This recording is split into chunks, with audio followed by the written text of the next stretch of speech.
And we are live. How's everybody doing tonight? My name is Anthony Brian Logan, and you're watching and/or listening to ABL Live. Thank y'all for being here tonight. You could be almost anywhere in the world, but you're right here with me, live on the show, and I appreciate y'all for that. Thank y'all for joining. We got a whole lot going on all over the internet, all over the place. Where are we going to begin? Shout out to my man, Governor Ron DeSantis, pardon me, not DeSantis. Shout out to him as well, just in general. But shout out to my man, Governor Greg Abbott out there in Texas for this new law. I guess it's like a heartbeat bill that has been supported by the Supreme Court. And shout out to all the professional streeters who are mad about it, talking about they're going to leave. I got a few things to say about that. We'll get to it in a minute. Also, shout out to the young lady over on the TikToks who says that hurricanes are somehow racist, or at least the damage from hurricanes are racist. I mean, I've heard quite a few things in my day, but this may be a brand new one. We'll talk about that. Also, we're going to talk about this really terrible jobs report. I mean, when I say terrible, I do mean terrible. They forecasted one number, but the actual number came out and it wasn't the same. We'll discuss. Candace Owens out there in Aspen couldn't get a test for the bug. We'll talk about all those things and more on tonight's episode of ABL Live. And again, I thank y'all again for joining. Definitely appreciate you guys. If you enjoyed what you are hearing thus far, if you enjoyed what you're hearing at any point in time in the show, please give the video a thumbs up. Also, like the video, share the video, do all that good stuff. And if you're listening to me on your favorite audio streaming platform, please give me a 5-star rating, a very kind review, a share, a comment, whatever you can do.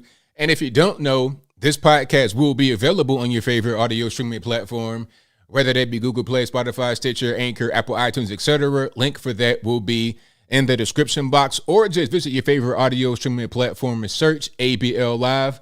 I should pop right on up. And you already know how I start. I start by giving a big shout out to all my sponsors. Shout out to you guys, first and foremost, for watching, because I could not do it without y'all. I don't mean to be corny or cliche. I'm being 1000% serious. However, shout out to all my sponsors. Shout out to me first, of course.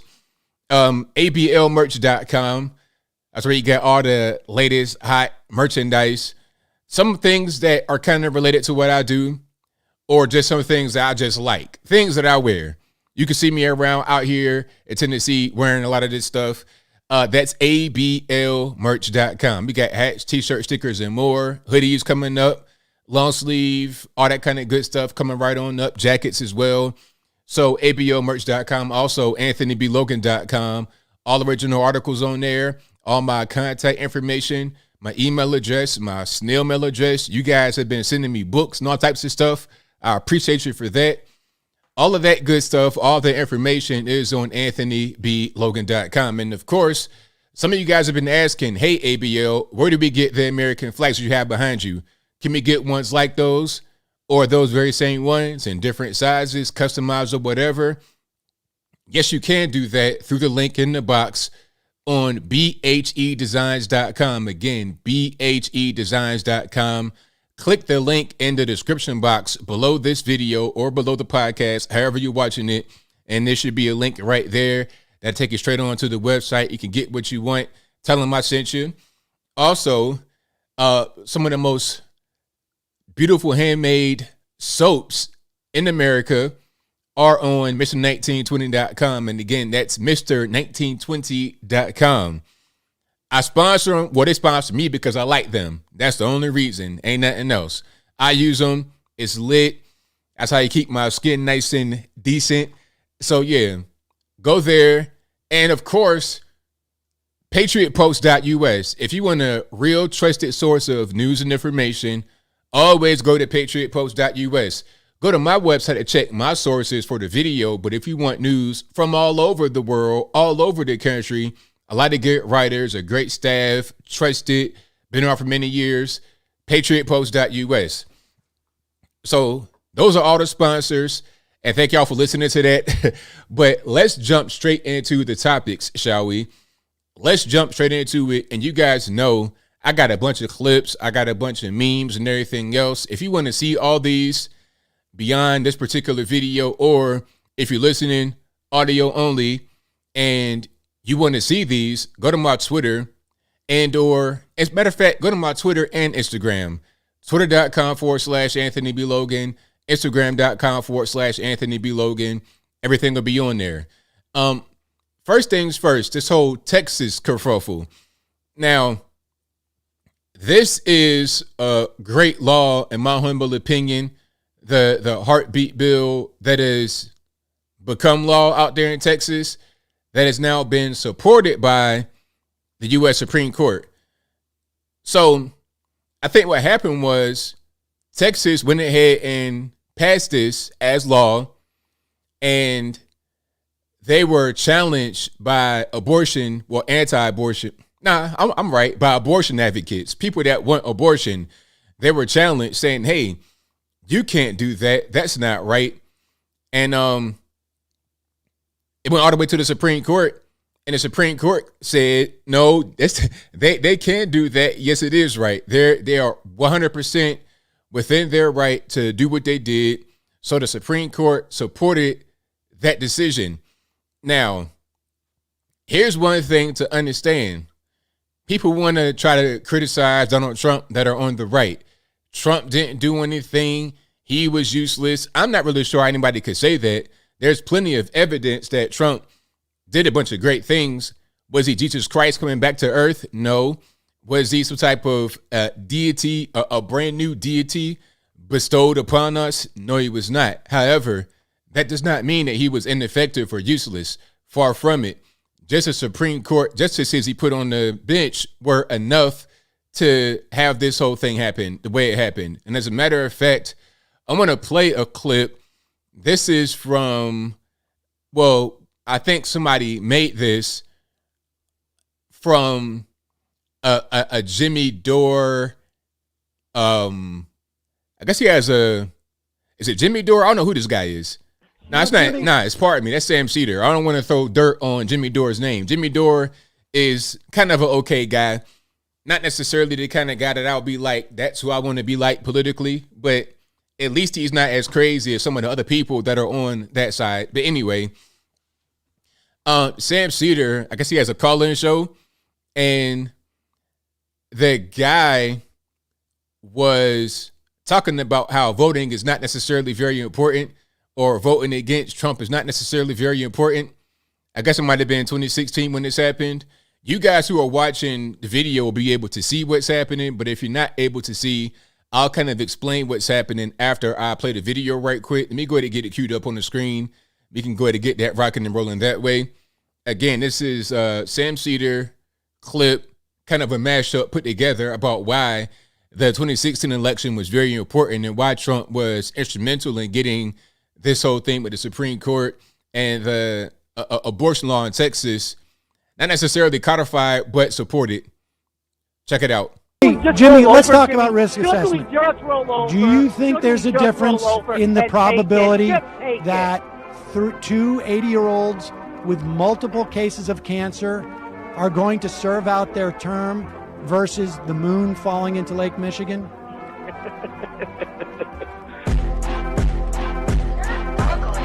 Now, what he was talking about there was people like Nancy Pelosi and all these, or Chuck Schumer. Not Chuck Schumer, Nancy Pelosi, but like Mitch McConnell. So what happened is the Senate went ahead and confirmed Neil Gorsuch. Then they got Anthony Kennedy retired. Then they swore in Brett Kavanaugh, and then they got Amy Coney Barrett. What I want you to do is to stop offering theories about politics on your platform that are bogus. Yeah, well, I think I just proved to you they're not. So then Ruth Bader Ginsburg died, and that's when they got Amy Coney Barrett.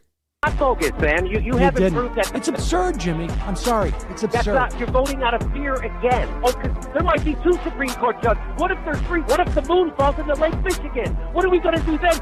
I know that's just. And then, of course, because Trump was able to appoint all those justices, the Supreme Court voted 5-4 to leave the Texas law in place. So the Supreme Court couldn't buck against them. Now, if Trump were not there and you have Hillary Clinton in office instead, do you have Neil Gorsuch, Amy Coney Barrett, Brett Kavanaugh? Are they perfect? No, they're not. But again, until Jesus comes back, you're not going to find perfection. However, you still have them voting in the affirmative. The very thing that the left were afraid that these people would do, you know, your Brett Kavanaugh, all these, the very thing that they were afraid they would do is starting to happen.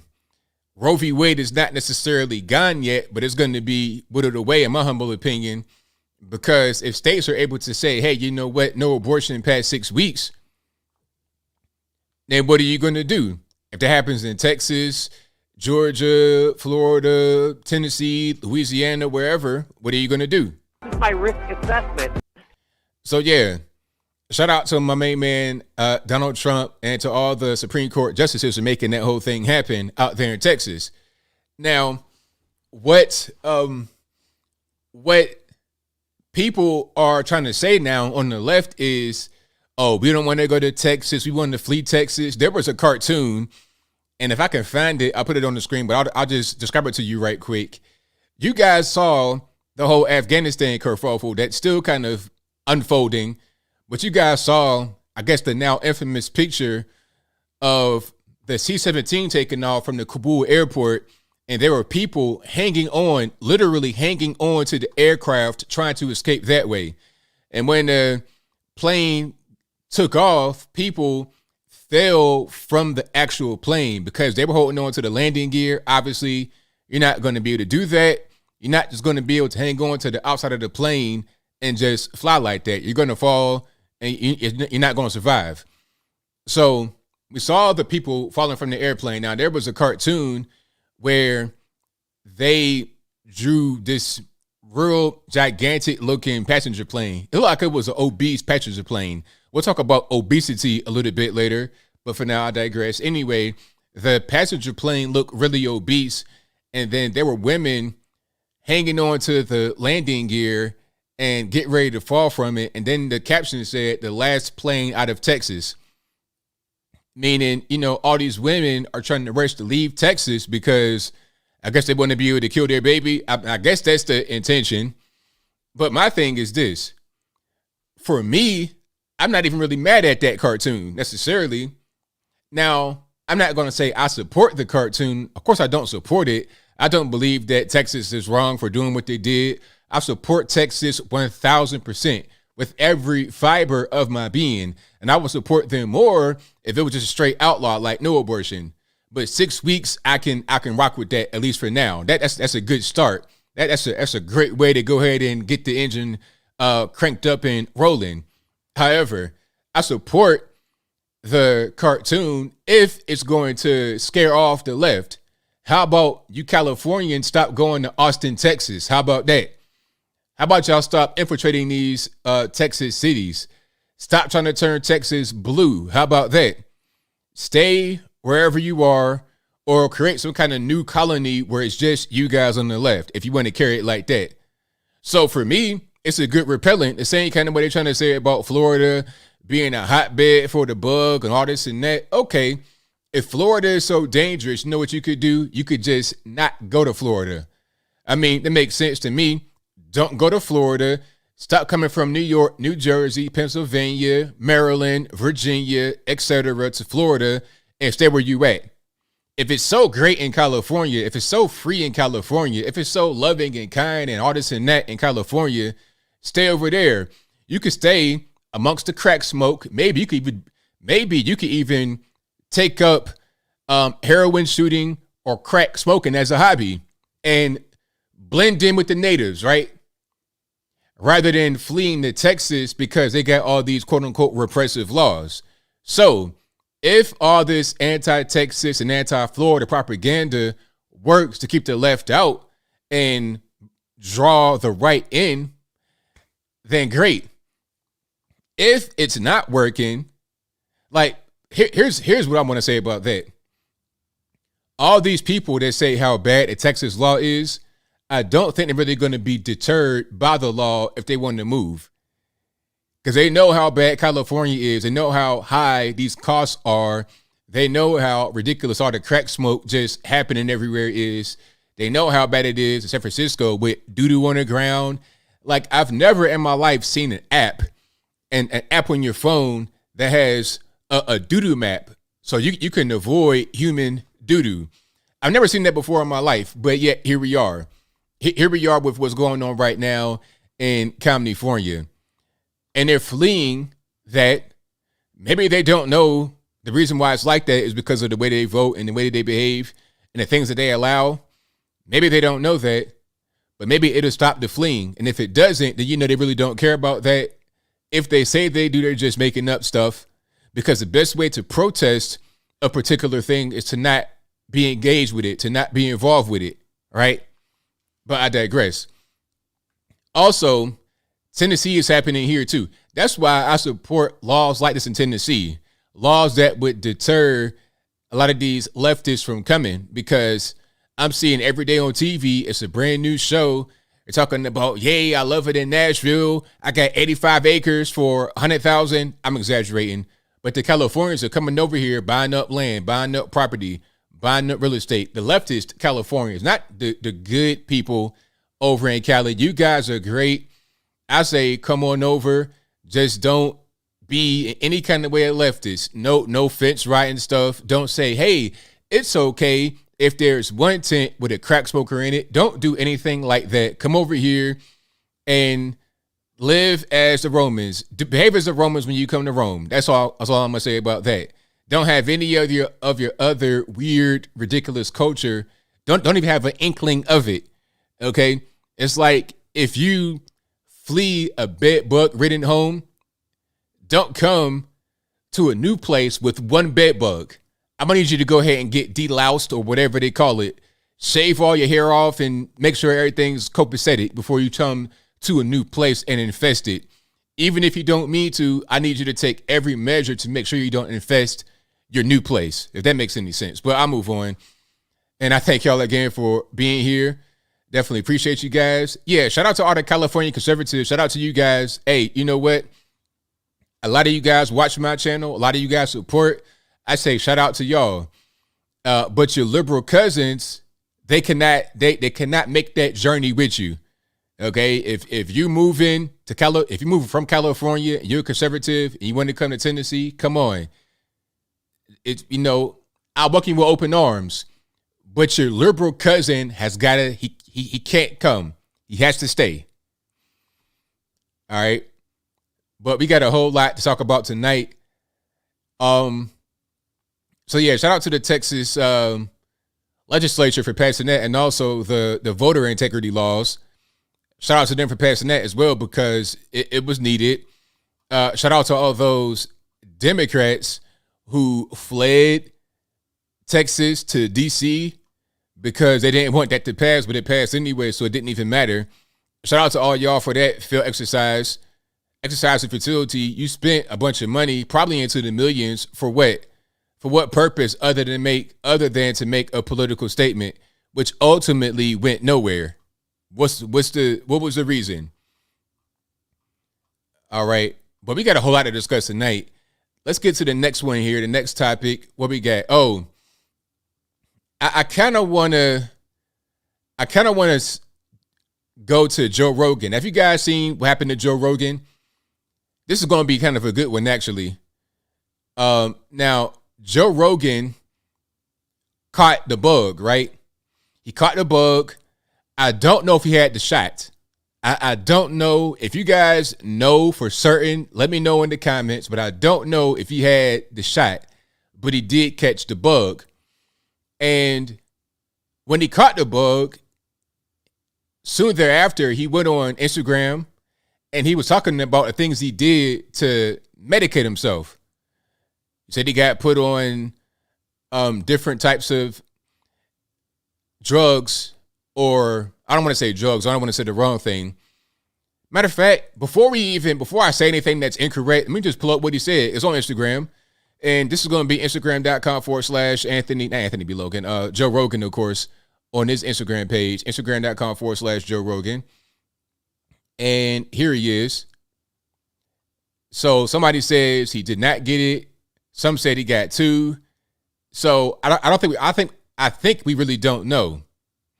But before I get to that video, Oscar De La Hoya, you know, the boxer, I think he was training to go fight again.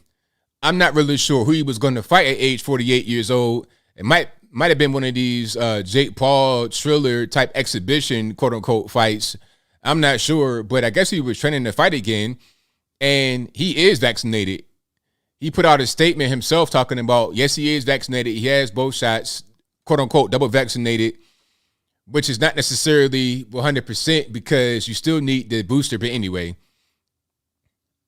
So Oscar De La Hoya has the shots, but still went to the hospital. And, oh, matter of fact, he's on Instagram too. So let's go ahead and play this video first, and then we'll play Joe Rogan's. All right, let's see if we get a little bit of sound here. Let's get rocking.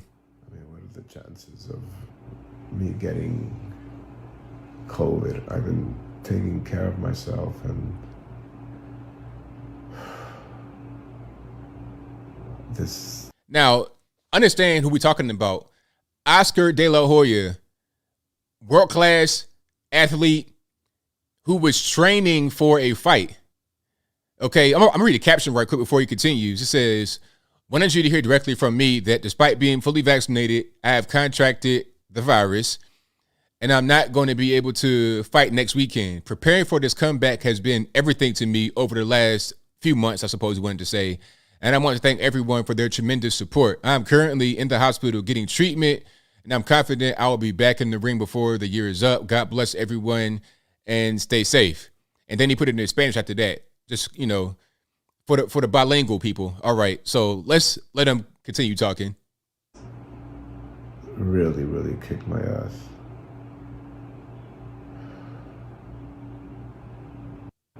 So he's in the hospital, like in the hospital bed saying this with the gown on and everything.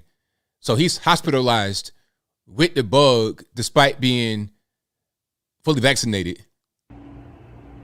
Estamos aquí en el hospital, White Memorial. Me siento mal. I know what that means. It means bad.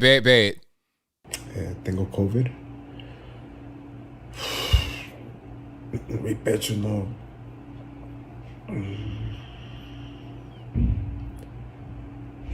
No puedo respirar bien. You know what? Okay, you guys get the picture. This is really, I don't take pleasure in seeing this because I feel like he's suffering for no reason. For no reason at all. There are treatments out there that you can do that are approved by doctors. I'm no doctor. I can't recommend treatments. I would talk to a doctor. You know, I've been to a doctor before, and then they say, okay, you need to take certain things, or do certain things, or whatever. I'll listen. And if I think I need to get more than one opinion, I'll do that. Isn't that our right as Americans to seek opinions from medical professionals and to do things that we think would be the best thing for us? Why is it all of a sudden when you want to do that, when you want to exercise that right, that's somehow wrong? I just don't really get it. I don't understand that from a logical point of view. He has no reason to be in the hospital suffering when there are things he could do aside from being here that would help him, in my humble opinion. All right. Now, so hopefully he gets well soon and beats this thing because I don't want to see my man go through this. You know, great fighter, does not need to be here. All right. Now, let's go to Joe Rogan and see what happened to him. See what he's going through after catching it. Now, let's go ahead and put him on the screen. Hello, friends. Sorry for the audio. So I got back from the road Saturday night, feeling very weary. I had a headache, and I just felt just run down. And just to be cautious, I separated from my family, slept in a different part of the house, and throughout the night, I got fevers and sweats, and I knew what was going on. So I got up in the morning, got tested, and turns out I got COVID. So we immediately threw the kitchen sink at it. All kinds of meds, monoclonal antibodies, ivermectin, Z-Pak, prednisone, everything. And I also got an NAD drip and a vitamin drip, and I did that 3 days in a row. And so here we are on Wednesday, and I feel great. I really only had one bad day. Sunday sucked, but Monday was better. Tuesday felt better than Monday, and today I feel good. I actually feel pretty fucking good. Sorry for the cussing, but just to pause right quick, Rogan is 53 years old, and De La Hoya is 48. That's the good news. The bad news is we have to move the Friday show in Nashville.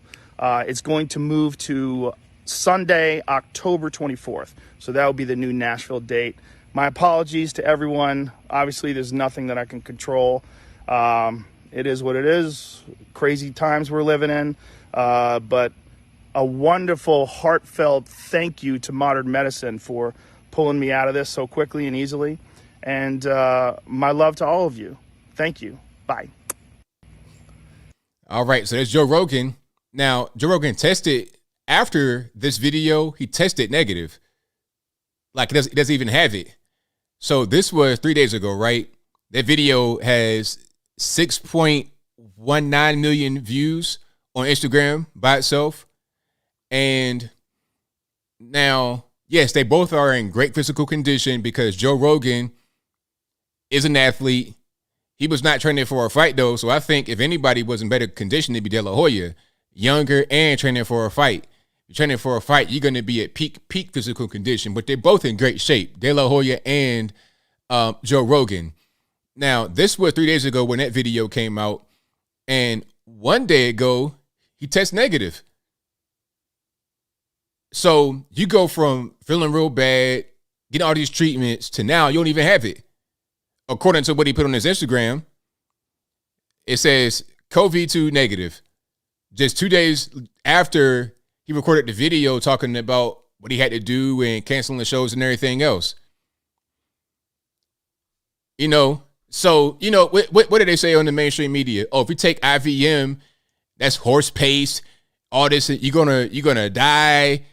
Now, there is IVM that you can find in the feed store that is given to horses, but there's a different version that you can get prescribed by a doctor, just like the same way it is all over the world, and it has been for many years. Same thing with HCQ. You can get prescribed that by a doctor, and it has been like that for many, many years. There's studies that come out and say that these things work, not just in the U.S., and it's not politically driven. You're talking about other countries, like in Africa, sub-Saharan Africa, where there's not a real big problem with this. There's not really been a big outbreak in sub-Saharan Africa. There was a slight problem in India, but it wasn't even that bad, really. They were blowing the whole India thing up way out of proportion. Yes, there was a spike. However, when the first year of the bug, it wasn't really a problem. I think when the so-called variants came along, that created a problem. But it was a spike and it went back down. They show all these numbers and whatnot in India, but they're not giving you the full context that India has 1.2 or 1.3 billion people.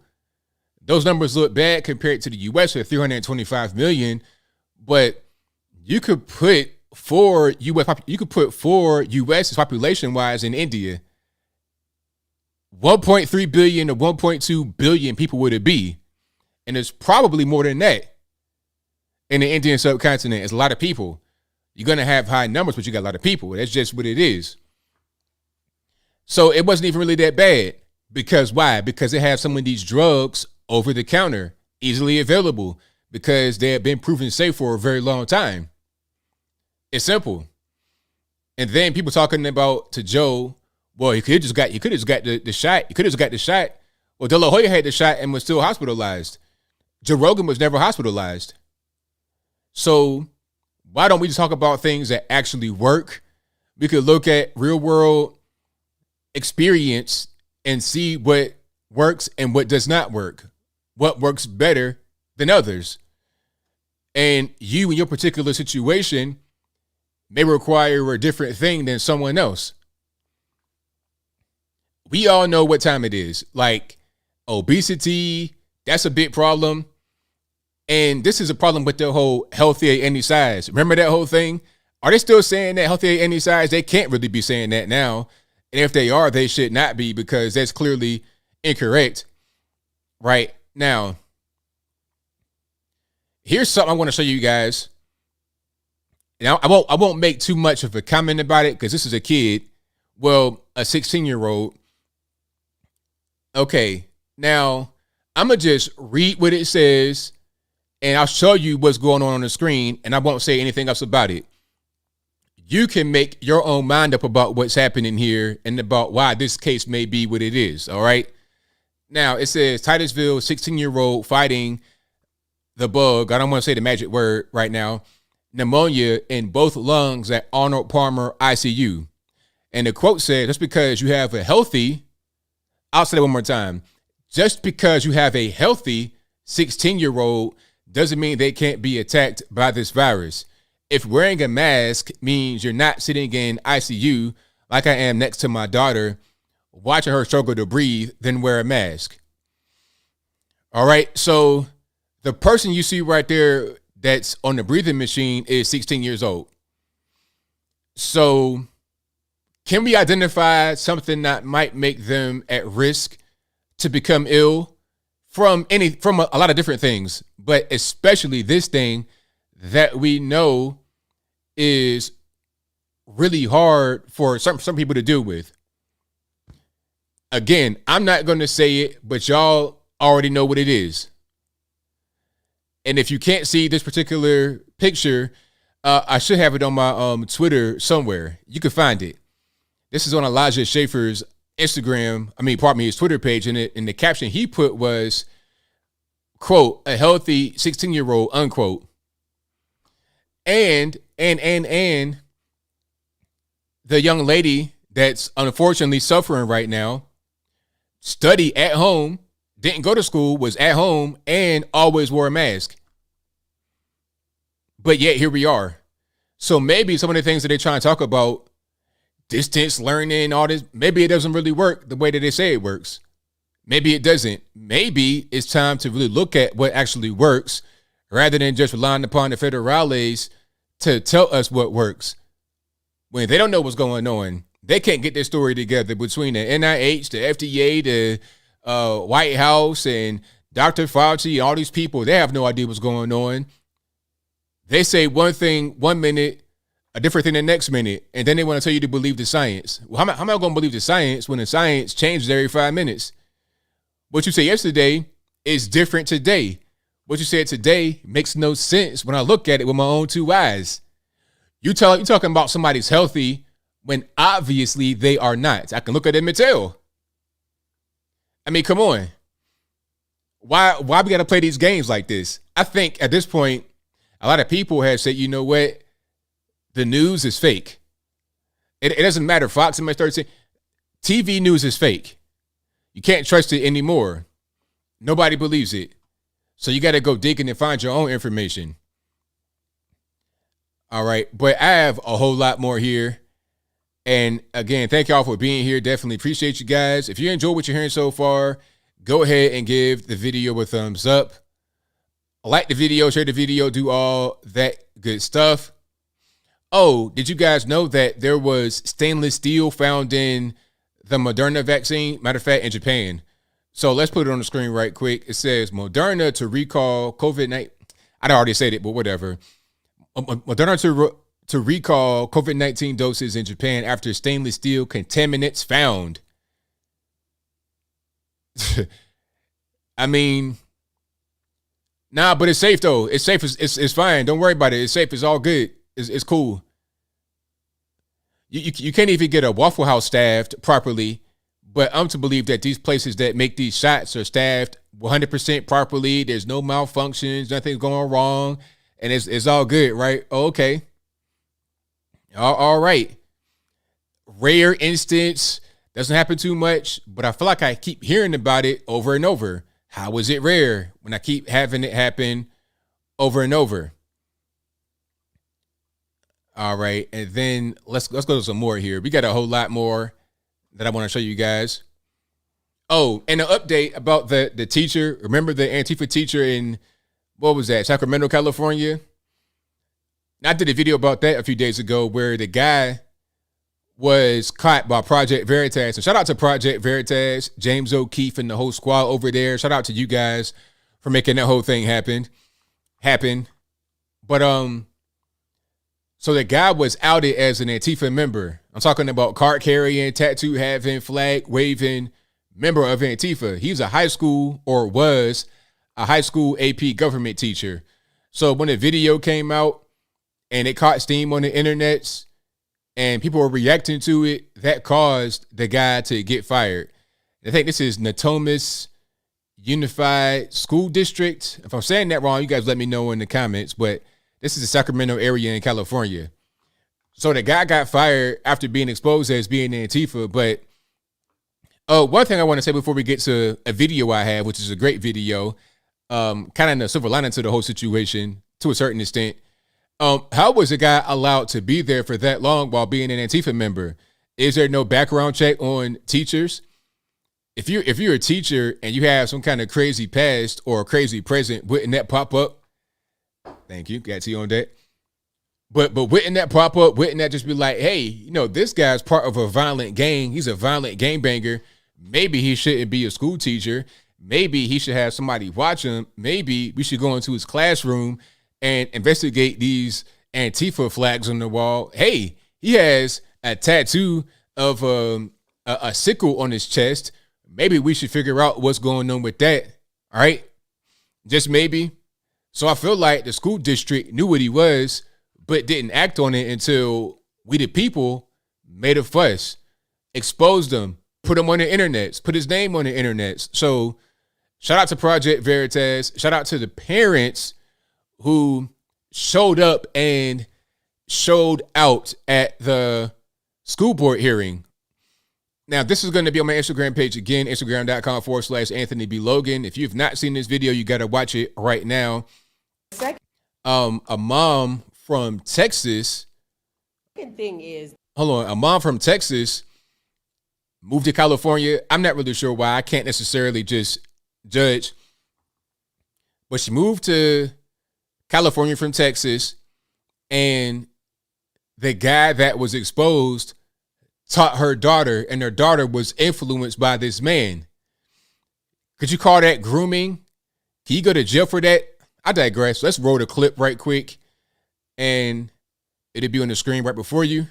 Second thing is, the reason why my daughter is standing behind me is because my job as her parent is to protect her from anybody that has ill will towards her.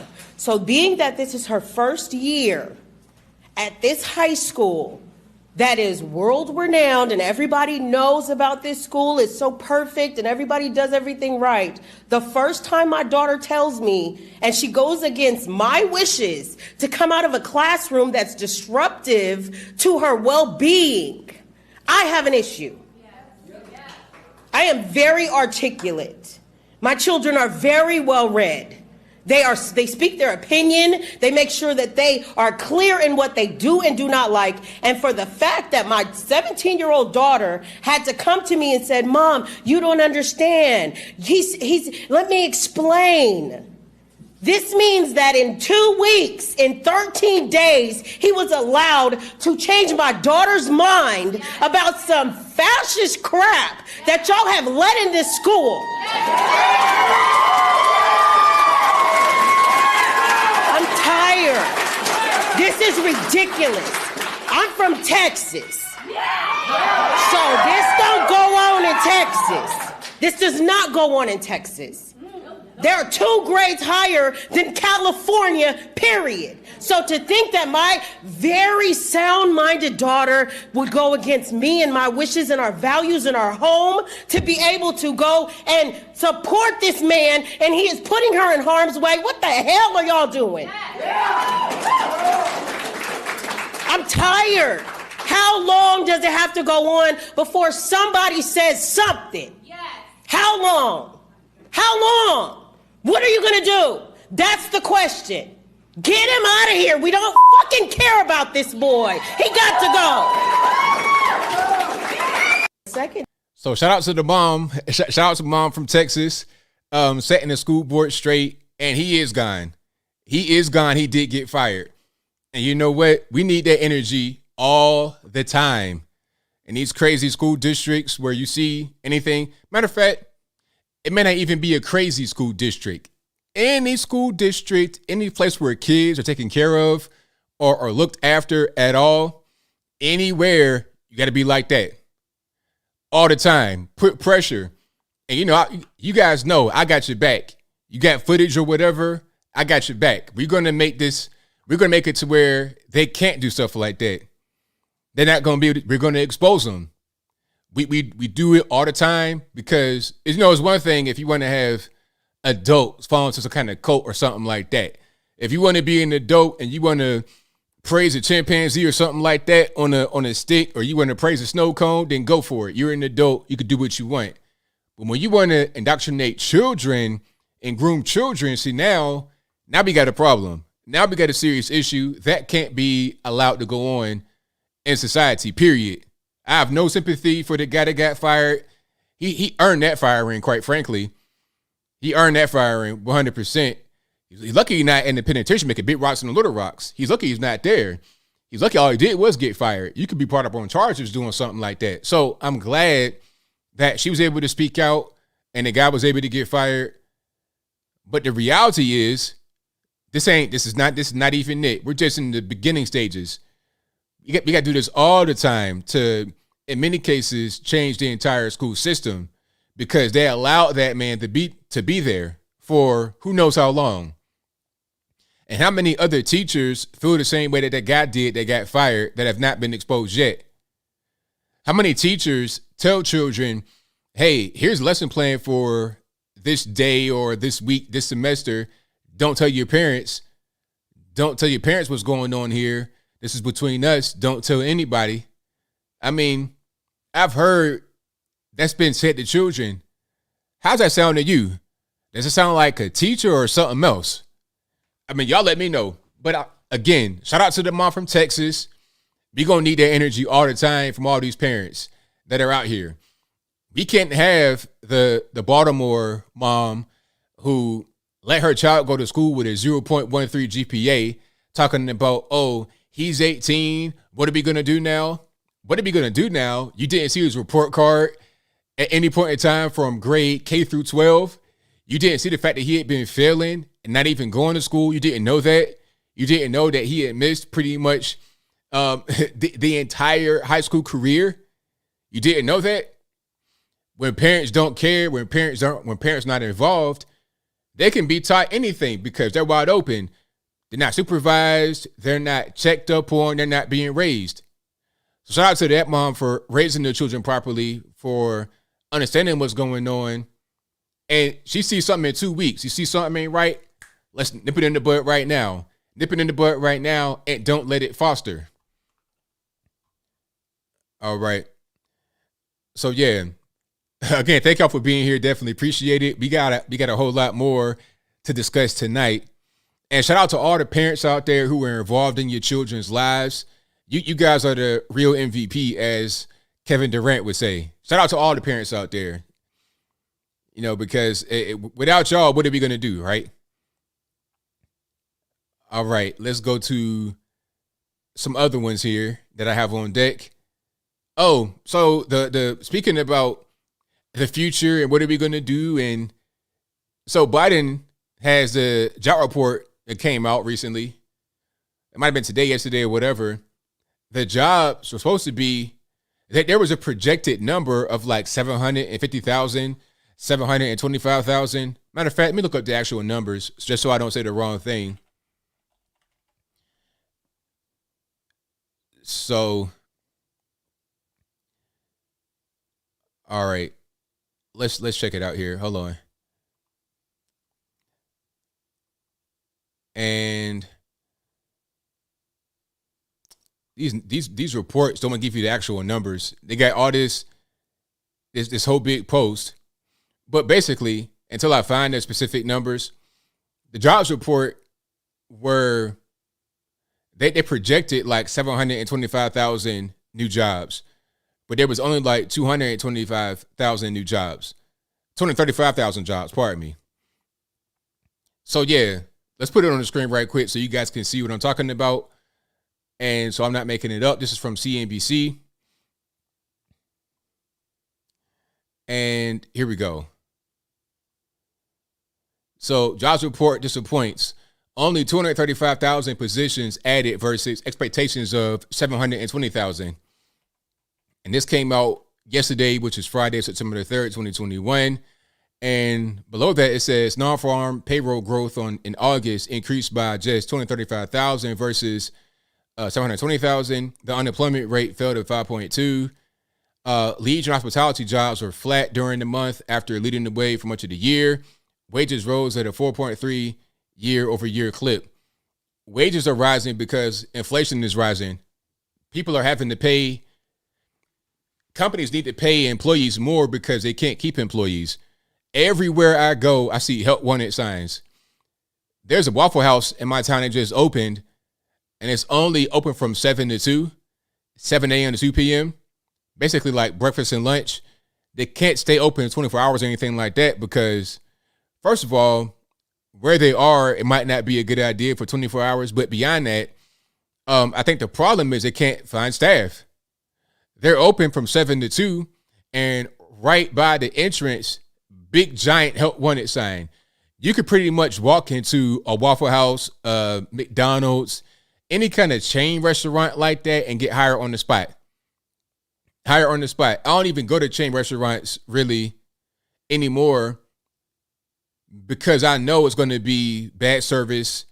The food's not going to be right. I already know that because they can't find anybody to staff. If it's a family joint, then I know it'd be better because the family own it and they got more of a stake in it. You know, you'll have granddad come from the crib and go wash dishes if he has to. Rather than hiring somebody, he'll actually go to the spot himself and wash dishes. Versus a chain restaurant, it won't necessarily be that way. But they can't hire anybody. There's no staff. And why is there no staff? This is a nationwide thing as well. There's no staff because they still got all this free money. And then they're talking about doing another stimulus. Another stimulus. People don't understand. Those that have not come from a street environment like me, they don't understand the way street people operate. They think if they give out a stimulus to so-called low-income people, that they're going to spend it responsibly. That's not what's going to happen. That's not going to happen. Now, I don't want to say that with 100% certainty because some people like if I was still in the street kind of environment, I do right by it. But most people are not like me in the street. They're going to spend that on drugs, entertainment, trips. This is why you're seeing all these fights. You see all these fights at college football games, pro football games, baseball games, basketball games, in the airport, everywhere else, because you got a lot of people that have never traveled before, never been to a pro basketball, football game, that never really go anywhere because never had any money. Now they have money. Now they have resources. They got 18 kids, a check for each one, plus government benefits, state unemployment, federal unemployment. They're drowning in money. They're getting fat. They're going to see, you know what? First of the month, it's a first of the month mentality. On the first of the month, when I was really at my brokest, I go to the store and get just the basics with no government assistance. If I'm in the store by chance on the first of the month, I'll be in there getting a pack of chicken breasts and some broccoli and some rice for the week. Versus those that are on, welfare, EBT, WIC, TANF, and now with the federal unemployment, they're getting junk food, frozen pizzas, just stacked to the top of their cart. Their whole cart's full. They're at Sam's Club with them big Sam's Club carts they had back in the day. That thing is stacked to the top. They got so much food they can't even store it all. It's not even enough space in their freezer, refrigerator combo to store it. They got to sell some of that or put some of it back. And that's why they are 1,000 pounds. People gain weight during this pandemic because they're at the crib, nothing to do, and because they got all this extra money, they can just eat it all. They're not going to spend it properly. And why work? I got money. Why work? What's the point?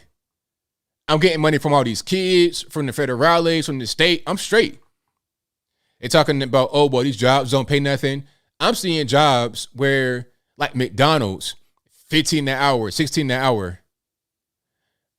The fight was at one point 5 for 15, right? That was AOC's battle cry, Cori Bush's battle cry.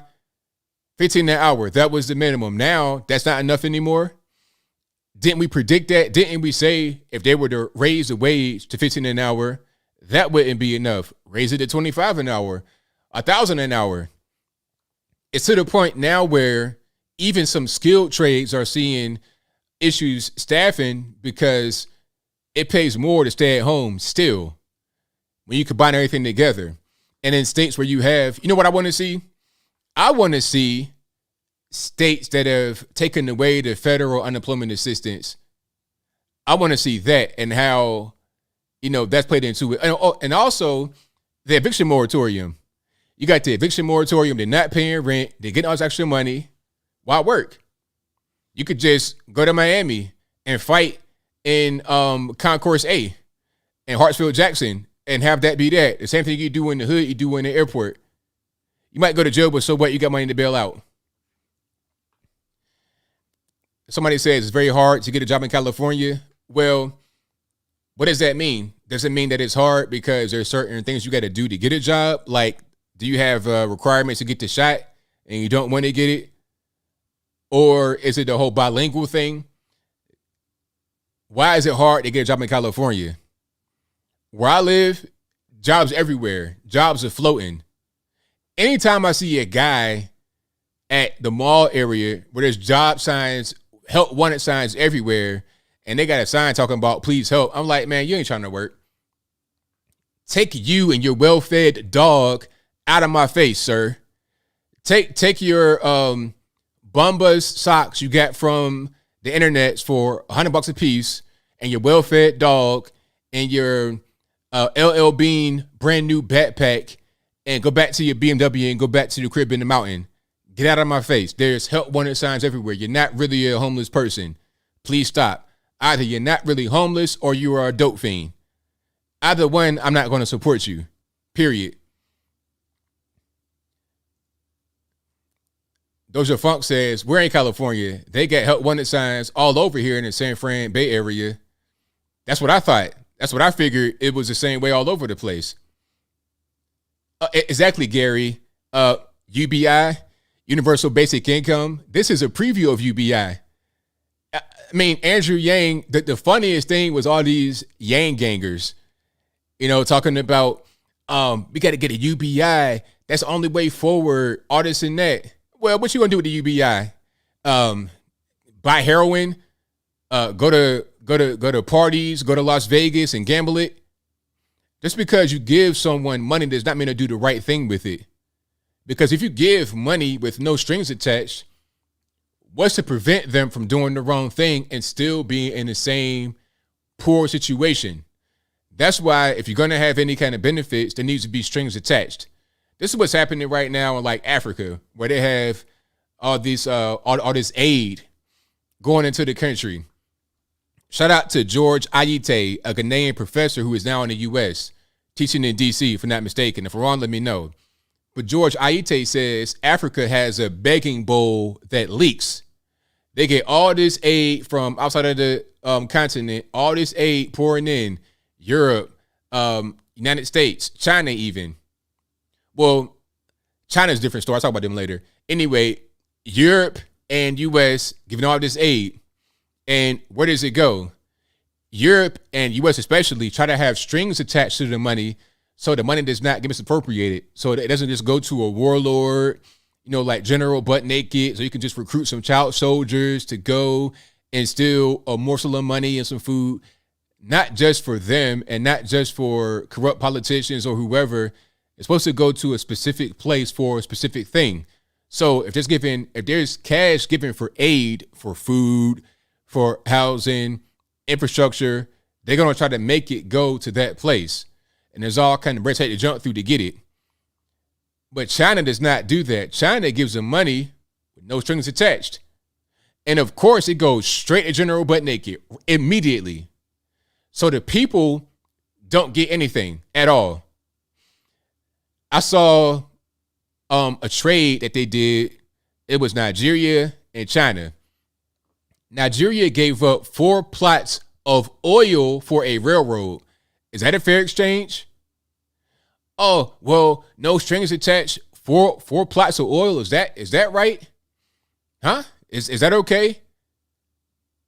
I mean, stuff like that is what happens with some of these nations. And this is why you can't just give money to people that are begging for it with no strings attached, because they're not going to spend it appropriately.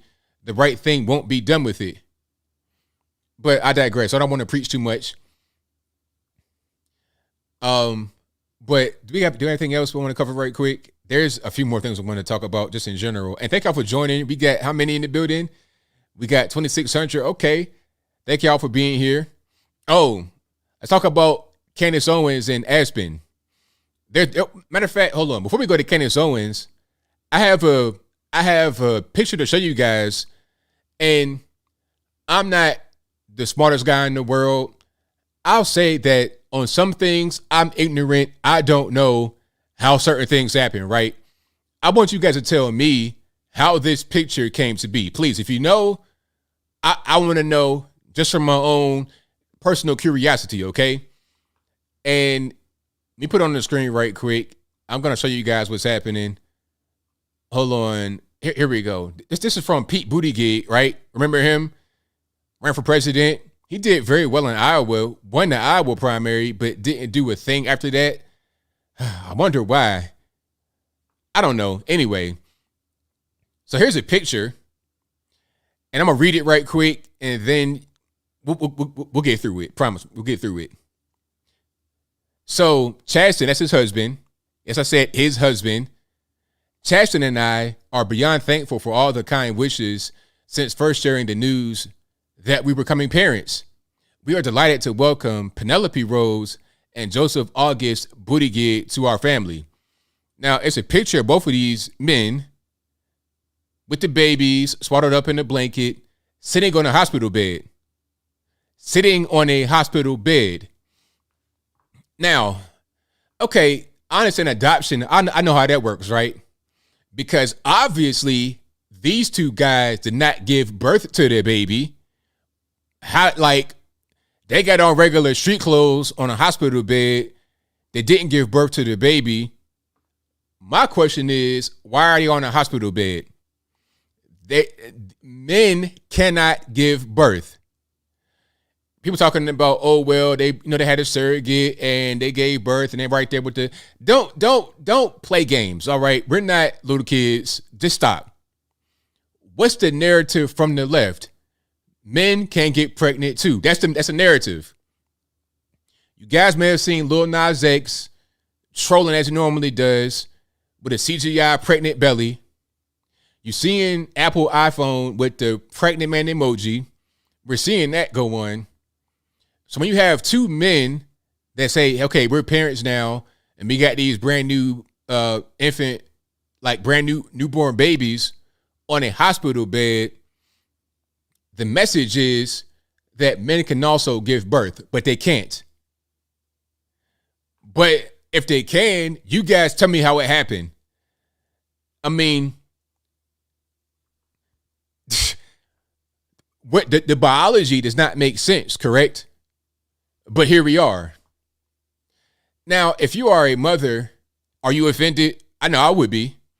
If I was a mom and I had 24 hours of labor, 9 months of carrying around the baby, ankles swelling, I'm eating peanut butter and jelly, pickle sandwiches with ice cream on the side, and a scoop of escargot on the back.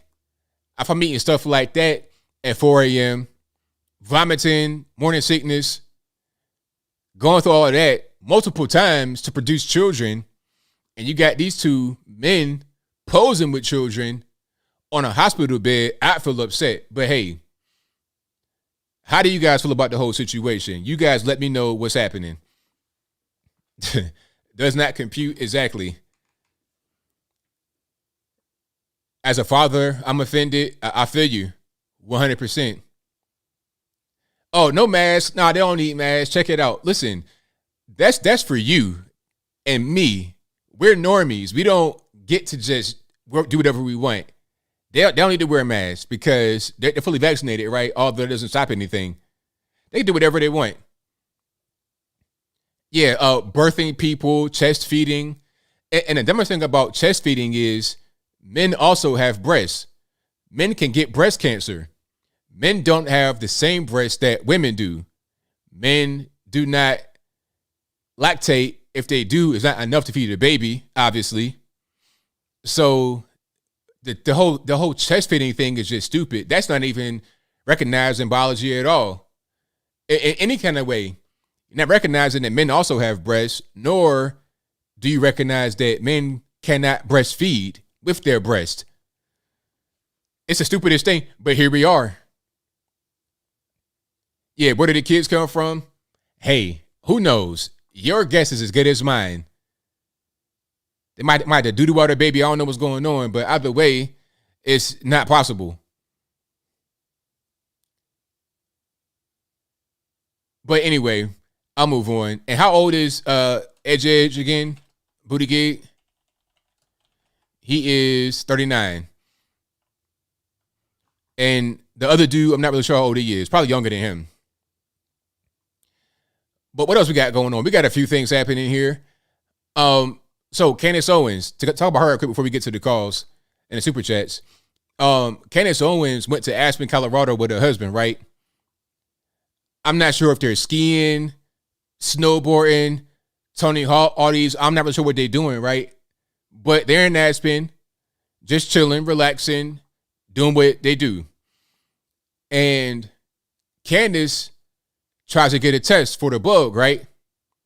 I'm not really sure why. There could be a few reasons why. Because, number one, that could be part of what they do at the Daily Wire. Make sure everybody's tested all the time just to make sure ain't nobody spreading it or whatever. That could be part of what they do. Who knows? I don't know. I'm guessing. Because somebody had asked me in the comments, well, why didn't she get tested before she went to Aspen? Well, I mean, if you're getting tested every day, like she might, again, I don't know if she is or not, but you're going to get tested before you get there and after because you're traveling, moving around. You don't know what's going on. And if you pop positive, you can go ahead and treat it right away and you'll be good money, right? When you treat it early, you're better off being able to defeat it. So she wanted to get a test, but they told her, no, you can't do it. You're not able to do that because we know who you are. The girl, Susanna Lee, with the particular company, I forget what it's called. I don't want to say the wrong thing and send anybody to the wrong place, but I think I did an article about it on anthonyblogan.com. Matter of fact, let's go to that right quick. I might have the Instagram video there, and we could just refer to that to see what's popping. Now, the video's not there, but so let me see. Susanna Lee, Aspen Lab. Okay, so that's Aspen Lab, Susanna Lee. And she didn't want to give Candace the test because of her politics, talking about, oh, you're spreading misinformation and you don't believe in this and you don't believe in that. It's like, wait a minute. If you think that I'm dangerous and I'm somehow a threat to society because of my beliefs, because of my potential status, how about you test me to make sure that ain't nothing going on? You have the ability to make sure that everyone is safe because regardless of what, I'm still going to be going wherever I'm going. You can give me a test or not. It's up to you. Choice is yours. I'm still going to go out. I'm still going to have fun. You're not going to prevent me from being able to move around and do what I want. So what's up? But she didn't want to do it. So then she had to get put on full blast. And, you know, it is what it is. What are you going to do? But the person at the lab sent Candace a letter. And Candace read the letter. I'm going to play some of that right quick.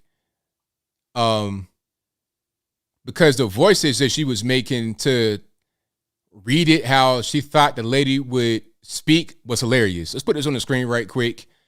Again, this is on Candace Owens' Instagram page. This video has 1.5 million views. So I don't know. People keep messing around. People keep messing with Candace Owens. I don't know why. You would think by now people will learn Don't mess with Candace Owens. Just leave her alone. If Candace says, hey, can I get a COVID test? Just give it a test. What's the problem? What is the actual problem? Why would you refuse someone's service when you talk about everybody got to be safe? Let's check it out. Going to write this virtue signal email, and like I know a lot of people are saying, I don't know if this is legal. I have no idea. I don't know. I can't imagine it is in a public health crisis. I can't imagine it's legal. Oh, and then as far as the legality is concerned, you see, this place may receive federal funding. So if they receive federal funding, they can't refuse you service just because of your politics. If you're coming in there swinging knives and bats and cats or whatever, that's a different story, because at that point you're being dangerous. But if I call you and request a test, you can't deny me based upon, your opinions about me. It's called discrimination. And if you receive federal funding, that could be potentially illegal. But there's also private business rights. I have no idea. So this is the email which came from, it's called it's an Aspen COVID test. And the person that operates the facility is a woman named Susanna. And Susanna wrote my team an email. And this is what she said. I can't show you the email because I can't show her email address, obviously, because that would be considered doxing. So Susanna writes, I've just learned of this testing request, and as the owner of this business, am going to refuse this booking and deny service. We cannot support anyone who has proactively worked to make this pandemic worse by spreading misinformation, politicizing, and actively dissuading people from receiving life-saving vaccinations. This is my favorite part of the email. She writes, the only other local testing option is the free kiosk by City Hall. They mail their tests to Texas and have inconsistent result times. Do not take appointments. So it's walk-in only midday weekdays in their back alley. But basically, she's only saying that she's not going to give me a test. But she's like, and haha, good luck ever getting one, because I'm the only person. I have a monopoly in Aspen and you can't even get one. Hilarious. Keep on going, though. Thanks, Susanna. Like the arrogance of writing that afterwards, being like, good luck getting one because I have a monopoly here in the mountains of Aspen, is so typical leftist. And then, of course, as a leftist activist and someone who clearly does not care about public health, because if she cared about people in Aspen, she'd be like, I hate Candace Owens, but thank God she's going to make sure she doesn't have COVID because she's here. And I want to make sure she doesn't have COVID and she's not walking around with it. Then she ends it by saying, of course, pat on her own back, my team and myself have worked overtime to exhaustion, unpaid and underpaid this past year, spending our own capital to ensure that our community remains protected. It would be unfair to them and to the sacrifice that we have all made this year to serve you. Nobody stopped her in this ironic statement, obviously. So it's okay, my thing is, if the pandemic is so bad and everybody's dying and everybody's going to the hospital, all this, that, and the third, if it's so bad, then why not give the test? Why not perform the test? What's the problem? It must not be that bad. It must not be. You see, all these things go out the window when, certain things are on the line, when it's political, when it's about money, when it's about personal feelings. All this is the worst disaster on planet Earth. It's the worst thing to ever hit. It's dangerous. People are dying. That totally goes away, totally just vanishes in the thin air like it's nothing all the time. So shout out to Candace Owens. Shout out to her. Oh, yeah, a lawyer might be coming. The person, Susanna, did an interview with the local paper out there. I forget what it's called, Aspen something. You guys out there may know what it's called, but I have forgotten. But the explanation was that the person didn't feel safe going to Candace Owens' hotel room to administer the test. She feared for her safety, feared for her staff safety. Everything was about fearing for safety, right? Felt unsafe, didn't feel safe. But the problem is, Candace was never in the hotel room the whole time she was in Aspen. She was never in a telly or nothing like that. Now, I'm not sure where she was, but she was never in the hotel room. So why would you say something like that when it's not true? She could have been in the Airbnb, could have been in a friend's house, could have been anything. So I don't really understand. You see, is there no place you can go to where it's safe to do a test? All right, I'll come down to this lodge in the public place and do it right there. It's fine. Come down to the police station. It's fine. We can make it happen. No problem. If you feel unsafe, there's where I live at, if you feel unsafe engaging in Facebook marketplace sales, you can go to the police station. There's a area just for exchanges. It's right there. It's lit up right in front of the police station. The camera right there. And you know what I mean? So you'll be safe, right? You can find somewhere like that to do it if you don't feel safe going to wherever she's at. But it wasn't even in the teller like she said it was. All right. So what's happening in Colorado? Has Colorado become like California East? You know, like is that what it is? Has been like that for a while. I know Denver has become, crackhead central because of the drug situation. But how about Aspen? How about other parts of the state? How is it out there in Colorado if you live there? Yeah, exactly. It's not healthcare, it's politics. Correct. Correct. If it's healthcare, period. It shouldn't be based on how you feel about me. You see what I'm saying? Just like this whole thing about, well, they don't want to treat so-called unvaccinated. Well, if that's the case, then don't treat people that want to gangbang and get shot. All right, little pistol starter. All right, little homicide. You ain't here for the 14th time, but you got another bullet wound to your hind parts. Maybe you should stop gangbanging, and until you do, we're not going to treat you. They're not going to judge you. They're going to do their job. You could be in custody of the police, get caught red-handed. They got you on body cam. They got the pistol with your prints on it. They got a confession. They got witnesses. They got a dead body. They got all that stuff. But you'll still get operated on the same as everybody else because it's not even about judging you. It's about doing my job, period. But I digress. Thank you for being here yet again. You guys are the best audience anywhere on the internet. So if you enjoyed what you're hearing so far, go ahead and give the video a thumbs up if you have not done so as of yet. Also, like the video, share the video, do all that good stuff. We got super chats on deck, and then I'm going to get to the calls. The number to call is 434-658-1220. Give me a few minutes when we get to that, so y'all just hang tight for now. And before I begin, shout out to my main man, Jericho Green, for the donation. He says, in California, we're paying dope fiends not to do dope and killers not to kill. We're drowning in jobs. Hey, that's right on, accurate. They're talking about they can't get no jobs. All you got to do is be a crackhead who may occasionally light up, and you get paid to not do that anymore. I mean, only in America can you get paid to do something like that. Thank you for that, man. Definitely appreciate you. I forgot about that, though. The whole don't smoke crack, we'll pay you. The dumbest thing in the world. All you're going to do is create more drug addicts that way.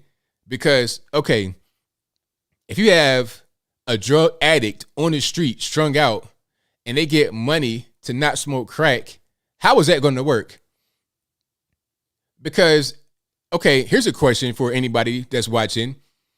If you have a drug habit, you got to pay for it, right? So you're getting money some kind of way, yet you're still buying drugs. So why would you get a little bit more money and not buy drugs? Where's the logic at? I don't know.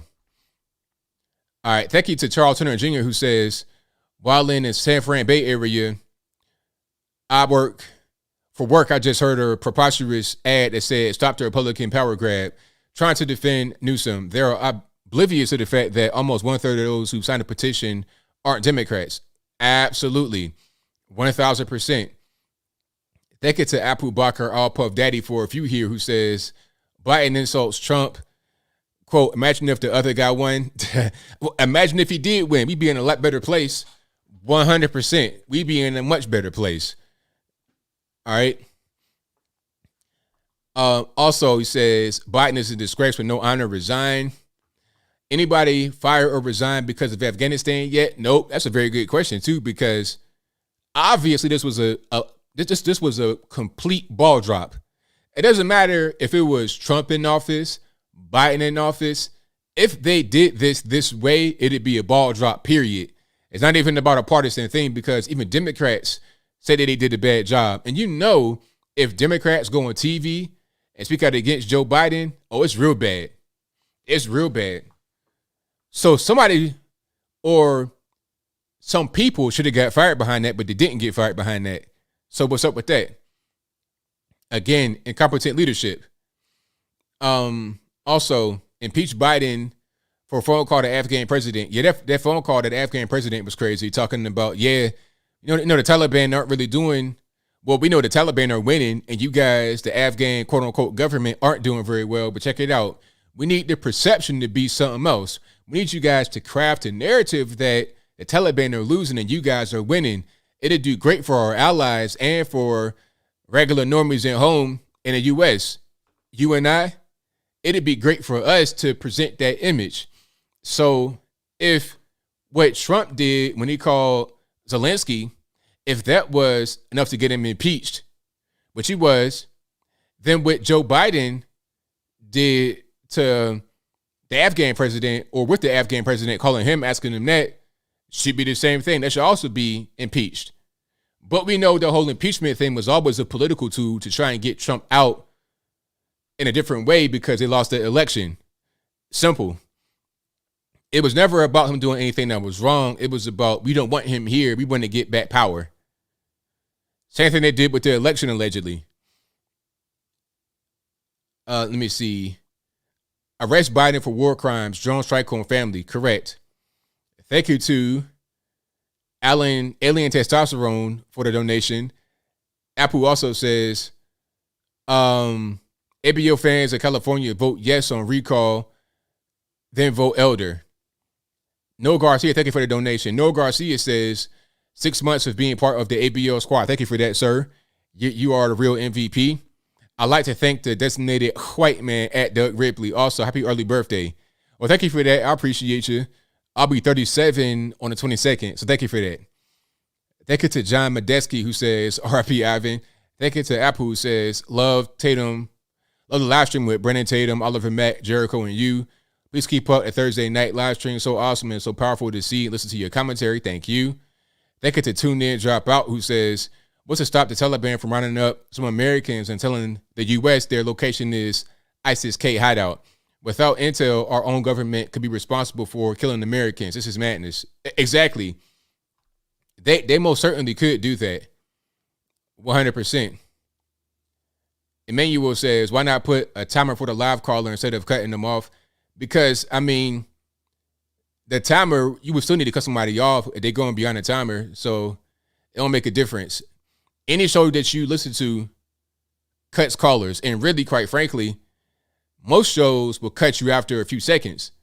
I give you a lot of time. So people have to understand that's just part of the show. And I think everybody's pretty much cool with it. They know that I have to keep things moving.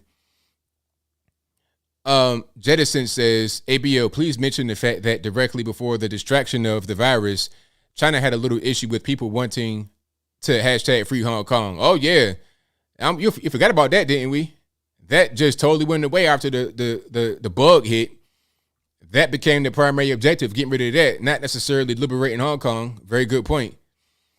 Apple says, white libs can't handle articulate black conservatives. 100%. Thank you to MAGA Maniac for the hype emoji. Apple has a few more here. He also says, ABL, what was your favorite TV show when you were a kid? I don't know. It's a lot of shows I watched, so I can't really answer that.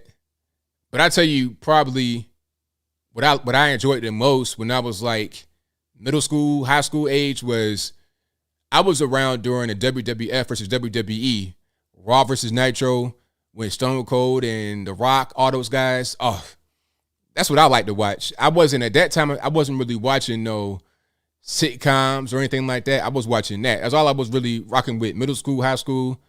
Yeah. And I'll still watch every now and again some wrestling. Every now and then I'll watch. But back then, I went to live shows. I had the T-shirts, all of that. That was my uncle put me onto when I was a little kid. You know, I remember watching, I forget what it was, WrestleMania, one of those, where they put Undertaker. Now, Undertaker put somebody in the coffin. I thought that person was going to die in there. I'm like 5 years old. I thought they were going to die in there. And they brought out some hand drills and were trying to drill holes for air. I was like, he about to die. They got to give him some air. But yeah, those are some of the best days. Sitcoms and all that were cool, but the wrestling, some of the best memories. From being a little kid especially. Apple says, also, Doug Ripley recovering from concussion. Please play the Fauci Arch video to make her feel better. Shout out to Doug Ripley. Get well soon, buddy. Thank you for that, man. I appreciate you. And the Fauci Archie video, I forgot what that was. I forgot. Yeah, NWO, WCW. Yes, that was my thing. 100%. Absolutely. And you know what? You guys may have known that I met Glenn Jacobs, also known as Kane. Oh, man, it was like I was a little boy again. It was crazy. I went to Politicon 2019. Me and my wife went to Politicon. And he was there because he's now the mayor of Knox County in Tennessee. So Politicon was in Nashville. He's there hanging out, talking to whatever. Matter of fact, I got a picture if I could find it right quick. And for reference, I'm 6'3". I'm 215 pounds. Now, I'm next to Kane, a.k.a. Glenn Jacobs. I'm like a little kid next to him. If I could find it, I might not be able to find it right now. But matter of fact, I'm put it over there and try to find it while I continue this show. And if I find it, I'll put it on the screen. Then you can see how big he is. You could see the size difference, right? All right, let's go back to some more here. Thank you to Magnus for the keep it up emoji. Thank you to Ian Kennedy, who said because of the Supreme Court's ruling, leftists introduced bill to limit the Supreme Court's term to 19 years. But they're not introducing bills to limit terms for Congress, which needs term limits. Hilarious. That's, it's desperation. That's all. It is totally desperate, trying to get their guys in there, their girls in there, because they don't like what's happening. They don't like the fact that we're doing things that are going to affect them forever. I don't have any tattoos. I'm not a fan of tattoos. Apu, that was a question. Do I have any tattoos? But I get a tattoo? No. Probably not. I don't have any tattoos. Also, we conservatives don't want abortion illegal. We want to make abortion unthinkable. Please watch testimonies of Silent No More Awareness, women who regret abortion like Dr. Alveda King, niece of MLK. Yes, that's the main thing. We want to make it to where it's not even really a factor. Like, it's not a thing that you would want to do. But I think that'll take a cultural adjustment, in my humble opinion, at least. That'll require a cultural adjustment, and then we can move forward from there. Ian Kennedy says, Putin has declared that mandatory vaccinations will never be allowed because Russia's a free country and its people are sovereign. My mind is blown. Star says, upset about your right to abortion being restricted, laughs saying Second Amendment. Thank you to this name, which is very long, I can't pronounce. That was a Biden, quote unquote, gaffe, who says, I feel like Larry Elder is our last hope. If he doesn't get voted in, I think we should try and get as much power away from the feds and have that held by the states. We can have our states amazingly red and just let the left have their trash. Yeah, that's the main thing we got to do. The idea of federalism is an issue, because if the federalists rule everything, then what's the point of the states? The states have no power. We got to get away from that idea of federalism for sure. All right, so let's get to some more here. Roger Wood says, legitimate reason for government is a safeguarding of individual rights. The right to life is fundamental, providing a prerogative of the government to advocate via statute on behalf of the unborn. That's right. Ian Kennedy says, I'm going to post a link in comment section of your most recent Facebook post to a study done by NIH IVM working to stop and prevent the virus. Why are they trying to discredit this quote-unquote miracle drug, as they call it? They're trying to discredit it because you got Big Pharma, they got their hands in the cookie jar, period. Thank you to Jim Jones, who says the San Fran, San Mateo, Palo Alto area are the liberals that'll vote for what they want, not in the area, but yours. Straight old money, leftist destruction. Correct. Thank you to Eunice, who says, ABL, no disrespect to your beautiful wife or my handsome husband, but I love you. Awesome show tonight. Thank you for that. I appreciate you for your support. Thank you to Ian, who says Operation Mockingbird, a large-scale program of the United States CIA that began in the early years of the Cold War and attempted to manipulate news media for propaganda purposes. Ian also says police in Torrance, California, arrested a man sleeping in his car, uncovering a gun, narcotics, and 300 unopened recall ballots in his possession. So why you got guns and ballots? Like, how does that go together? You see what I'm saying? But they say that there's no fraud. Oh, okay. If they didn't catch him, then how would they know there's no fraud? Ian also says China banned feminine men from TV. China is playing to win, and unfortunately, we're losing. Well, yeah, I saw people praising that, but it's like, okay, China is banning feminine men from television, but they're not banning them Muslim. They're not banning them Muslim camps, them work camps. They're not banning those. They're weird. They'll monitor you. They'll put you in the penitentiary for no reason, disappear you, kill you for nothing. But they do other things that are kind of okay. Okay, and I found the picture here of me and Kane, a.k.a. Glenn Jacobs, the Knox County mayor. So there it is. And again, I'm 6'3". I'm 215 pounds. I'm like his son right there. It's like, bring a kid to work day, basically. Right? But he's a super, super cool guy, real down to earth. I mean, that right there was one of the top moments of my life. The top moments. It was crazy. That I had a lot of time. I had a good time at that event. Met a lot of great people. Just had fun. So shout out to Politicon. Are they going to have Politicon anymore? Can we have any more indoor events without it being weird and trying to be underground and stuff like that? Is that going to be what's happening? I don't know, but hopefully be able to go back to that because that was really fun. That was a great time. Now, 7 feet tall, I don't know, but tall enough. He's like, I'm big. People that are next to me are usually short. And look at me in that picture.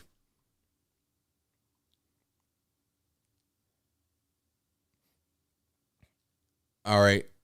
It's like a baby in that picture, yeah. But I'm a really big person, but not right there.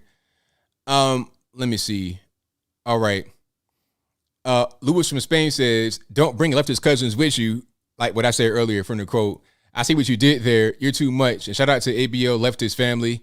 Yeah, hey, anybody want to come over to here to Tennessee and you on the left? I say, man, stay where you at. Stay where you are until you get it together. All right.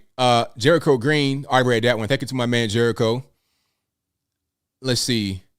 Maxwell says Lil Nas X did the same baby thing. Yeah, I saw that. Jeffrey Path says, thanks, Lil Nas X men can talk about abortion now. Ian Kenny says, men can get pregnant too, but men can't have an opinion on abortion because we can't have babies. Make it make sense. Exactly. Right? It's like, come on, what are we doing? WJ Valente said, did you see that what Amazon did with quote unquote Cinderella? The prince is non-binary or something like that. Shaking my head. Valerie Rogers says, pregnancy is no joke. How dare they?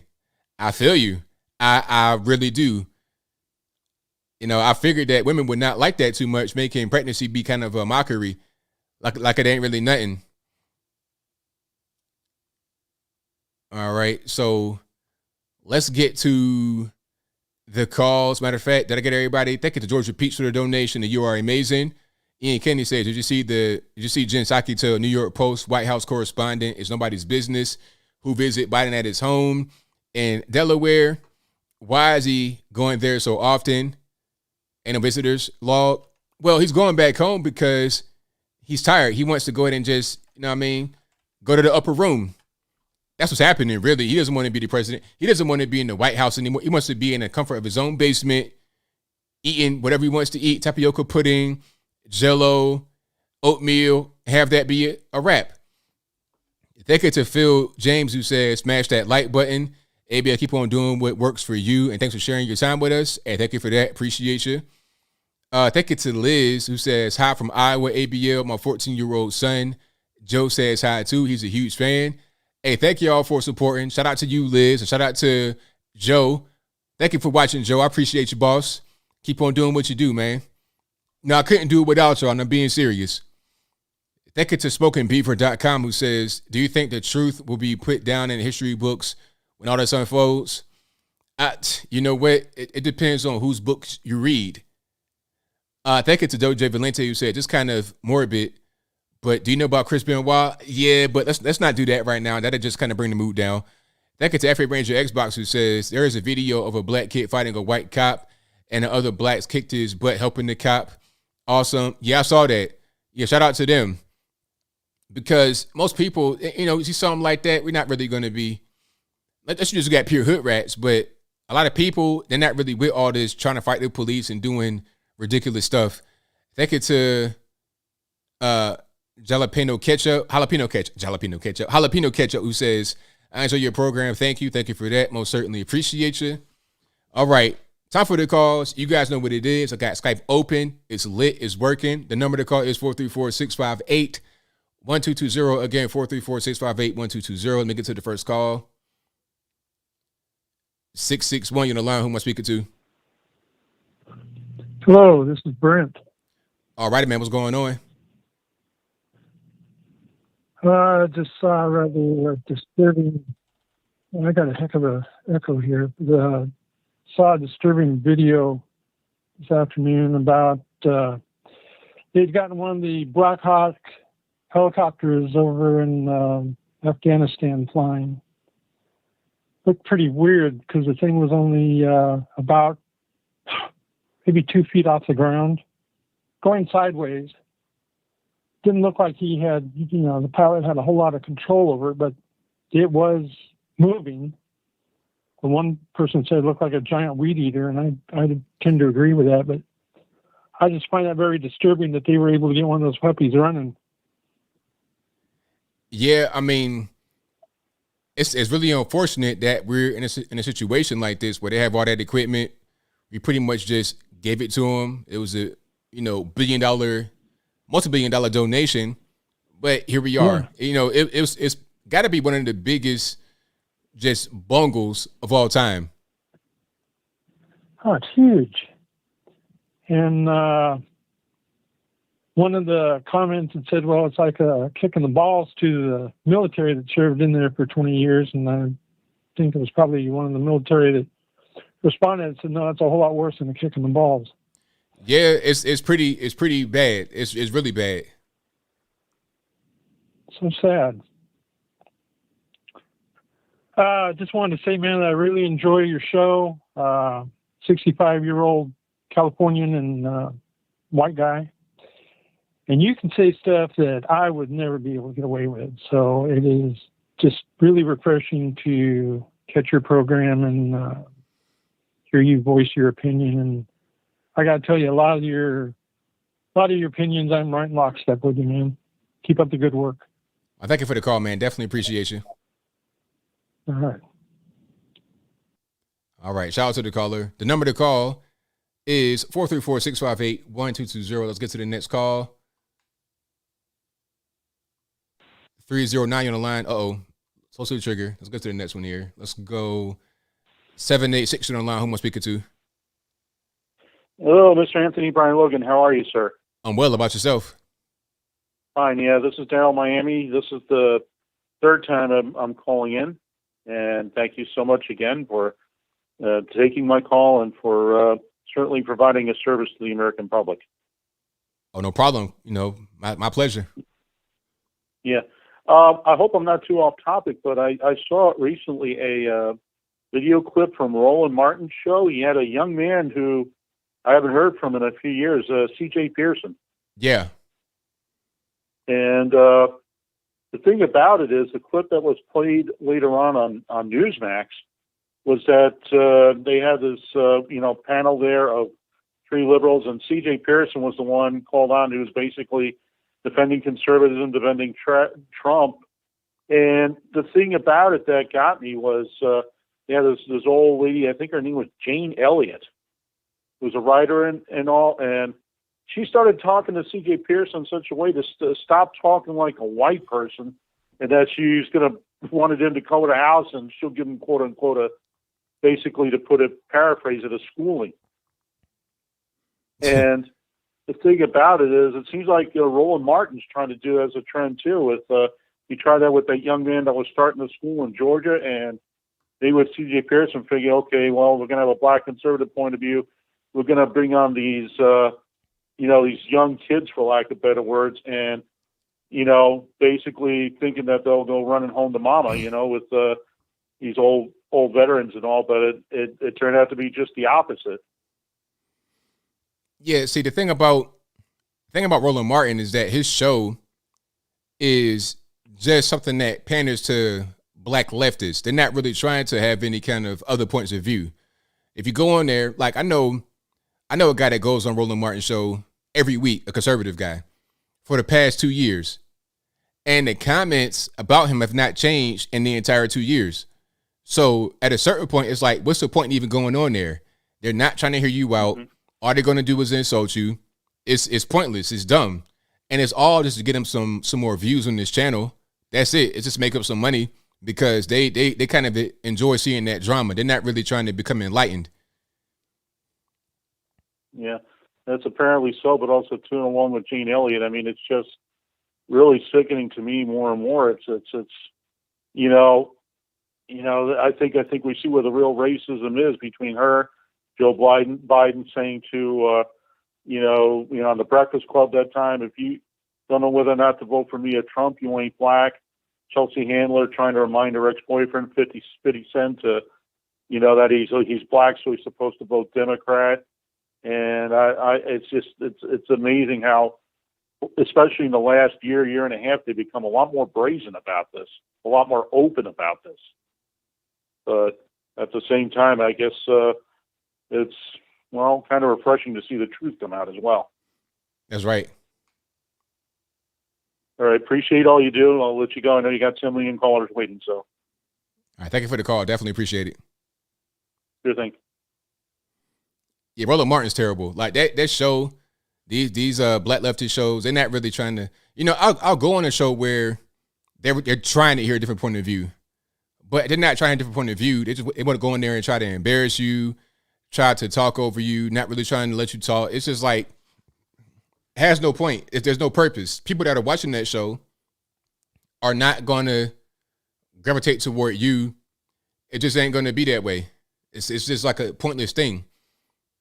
Oh, something I just found out, or I just discovered, maybe it was intentional, maybe it was not intentional, but your man Pete Buttigieg, who got a baby for somebody, surrogate or whatever, I don't know what it is, but him and his husband got babies, and the boy, I presume, because he has a male name, Joseph August Buttigieg. Joseph August Buttigieg. J for Joseph, A for August, B for Buttigieg. What does that spell? What does JAB spell? Is it intentional? You tell me. You tell me. I don't know. I'm gonna just go ahead and just digress though and get to the next call.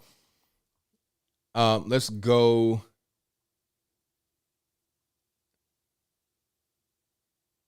All right. 412 don't know who I'm speaking to. Yeah, this is Mike, man, from Pittsburgh. What's up, ABL? Ain't too much, man. What's going on? Hey, I just wanted to get your thoughts. Actually, I just wanted to call and let you know you're doing like a great job on your show. I appreciate all the content, and it's always fun just hearing you.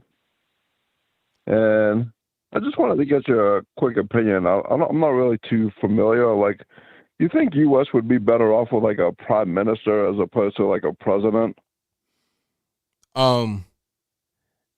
I don't really know.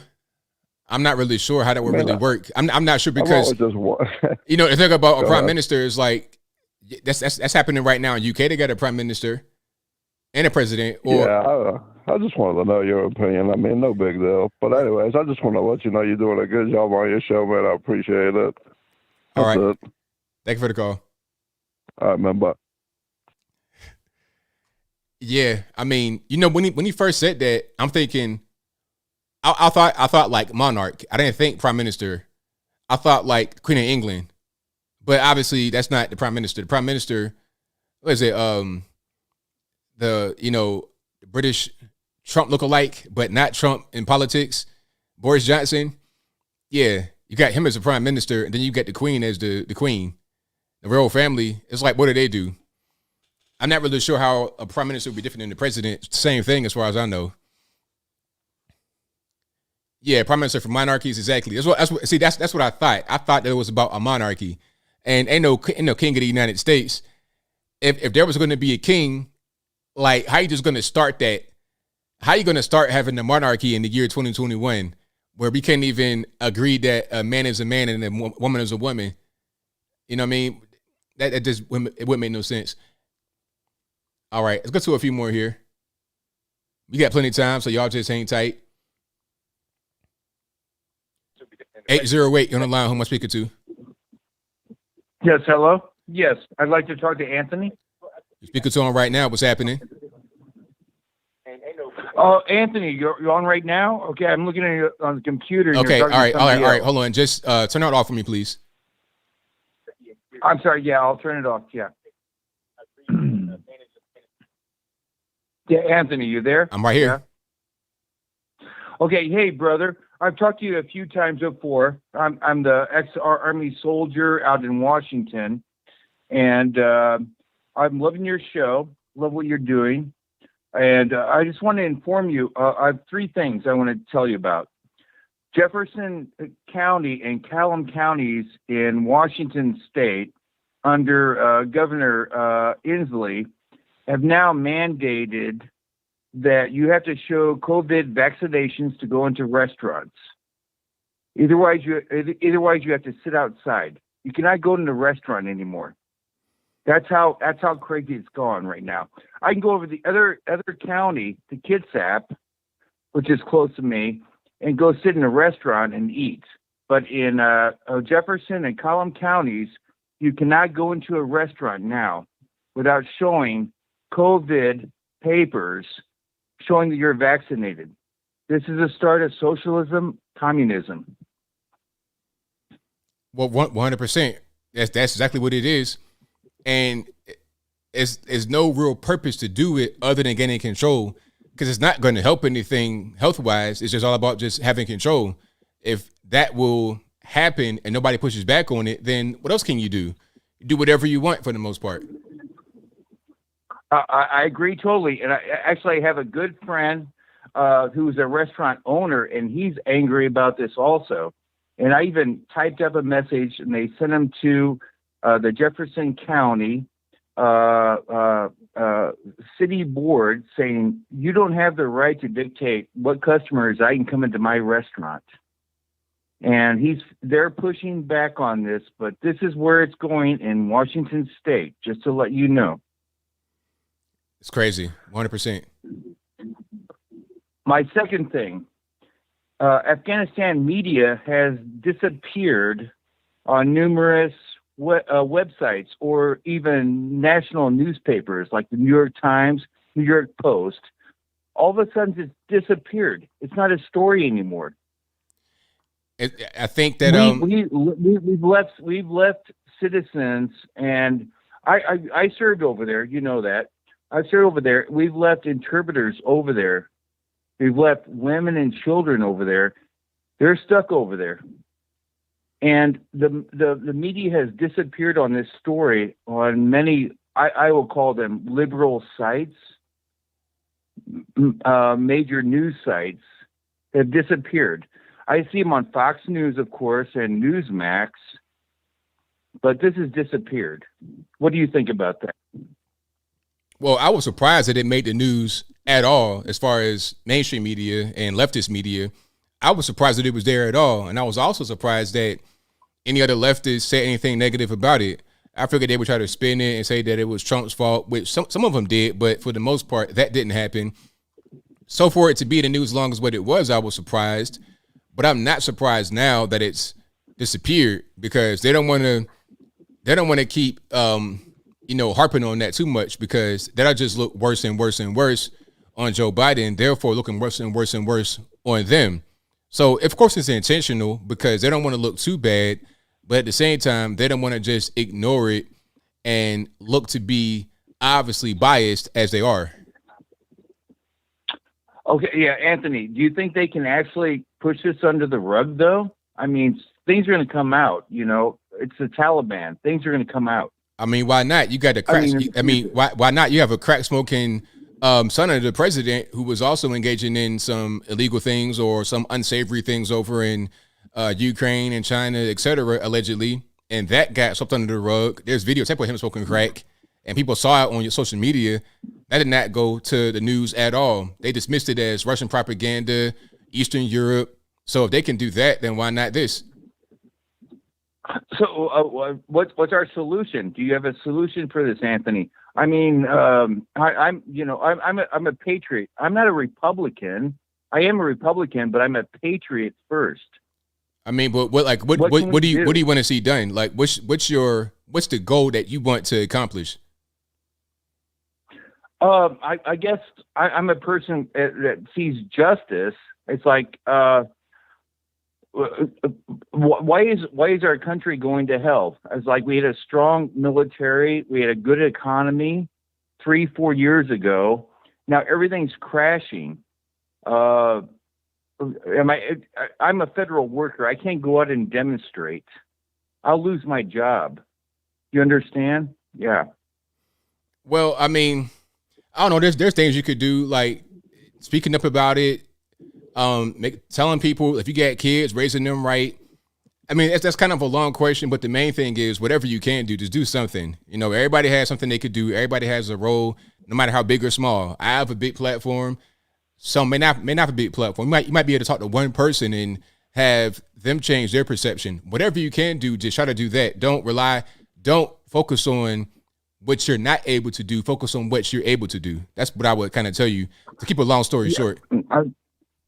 Yeah, I hear you. Okay, my last point, I want to take up time from other talkers. My last point, but very example. Quick, please, quick. Yes, Anthony, a last example. I was 1989. I graduated as a student teacher. I taught at West Vigo High School in Terre Haute, Indiana. Okay, so we're talking about teachers. When I walked into, it was summer teaching. I walked in, and the teacher, who was burned out, handed me the book in front of the students and said, if these students give you problems, flunk them. Flunk them. I don't care. It was a world history class. He said, flunk them. I don't care. That's our school system right there. That was back in 1989. Yeah, I mean, I think that if we're talking about public school systems in the United States, that's going to be a really big issue that we have to address sooner than later. And I think what's happening now is you have a renaissance of homeschool and different types of school, alternative methods of being able to teach children. Christian schools, that's going to become more and more popular because public school systems are not doing very well. But hey, man, I'll leave you right there. Thank you for the call, man. Definitely appreciate you. Okay. All right. Yeah. Thank you for your time, man. Thank you. All right. Good appreciate stuff. It.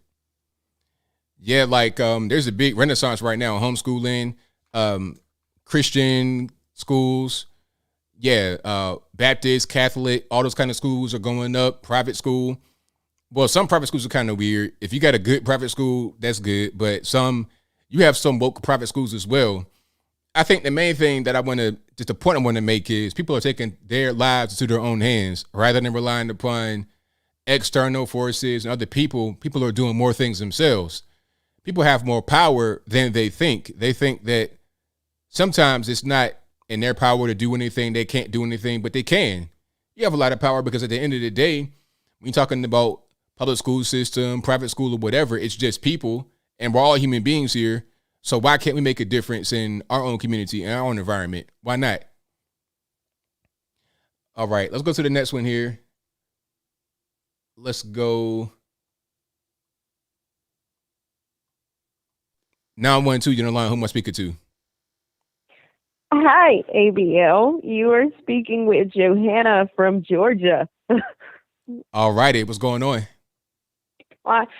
Okay, pretty much I want you to know that I've been a fan of yours ever since I found you from back when E.T. Williams, the Doctor of Common Sense, was on YouTube still. Random. I just would like everybody to know, not sure if anyone still does this. I still like to think sometimes my voice matters to the White House. I used to call the comment line pretty much when former President Trump, the greatest, was still in office. And their hours, the comment line was still about 8 to 5, whatnot. Now, since Biden and Chameleon are running things, the hours are pretty much 11 to 3. So I asked pretty much I asked the person who answered the phone what's going on with that wire year hours 8 to 3, and all they can do is blame things on COVID. I still think that's kind of suspicious. I don't think that has anything to do with COVID, none whatsoever. But I mean, what can you do? We have liars and cheaters in the White House right now. So what else are they going to tell us?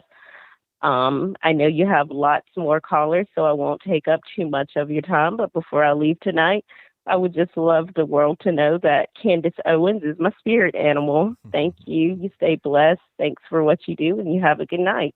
Thank you for the call. Appreciate it. Always. Bye. Great call. Shout out to her. And thank y'all again for being here. Definitely appreciate you guys. If you enjoy what you're hearing so far tonight, go ahead and give the video a thumbs up. And let's get to a few more calls. Let's go to 718. You're on the line. Who am I speaking to? Jeff, what's up, ABL? Ain't so much, man. What's happening? Nothing much. Chilling, watching the stream. I just had a couple of points to bring up. All right. The definition of fascism is the lucrative merger between corporation and government. That's what the left is. Amazon can make as much money as they want as long as they fly the pride flag. You know what I mean? Right, of course. So I think they're fascist. That's what they always project onto you what they're really doing. It's always that with every issue. That's what they think. Okay, real quick, voting. Last time you said the needle on the black vote didn't move that much. Only 50%, 8 to 12%. But where did all that fortifying happen? Atlanta, Detroit, Milwaukee, and Philadelphia. That's where all the shenanigans went on from that election. I think it's closer to 20, 25%. Young black men, 18 to 34, I think 35% voted for Trump. I think we made more progress than we think. Maybe so. Maybe you're right. But I don't know. It's kind of hard to tell because there's no way to tell. It's just okay. Where did the fortifying happen? Detroit, all these inner cities, and he still went up 50%. That's good. And we can't stop. We don't know. There's been no audits, obviously, but also I think post-election it's gone even beyond. You got Tom McDonald, Upchurch, all these hip hop artists, independent musicians. We need to support independent musicians, not industry. Spreading it through a cultural, you know what I mean? Culture is downstream from politics. I mean, politics downstream from culture. Sorry, ABL. Right, I'm with you. Yeah, so I just wanted to get those points off and see what you had to say about it. Well, I mean, I can't add too much. You pretty much said everything I can say on that one. Okay, good. All right. All right, thank you for the call. Next caller then. All right, appreciate you. Have a good one. All right, later. All right. So shout out to him for the call. Hold on a second. Somebody said I banned somebody. I ain't banned. On the person you're talking about, I don't know their username in the chat. So how do I ban them? Don't make up lies about somebody. Ask me a question, then I can give you an answer. Don't just say, "Oh, he did X, Y, and Z." You don't know what's going on. Ask me a question rather than making up a lie. All right, let's go to the next one here. 606, you're on line. Who am I speaking to? Hello? Yes, who am I speaking to? Can you hear me? Yeah. All righty, who am I speaking to? This is Derek. All right, turn speakers down in the background for me, please. What is it? Turn speakers down in the background for me, please. Oh, I'll turn it down. Can you hear me? I'm with you. So what's happening?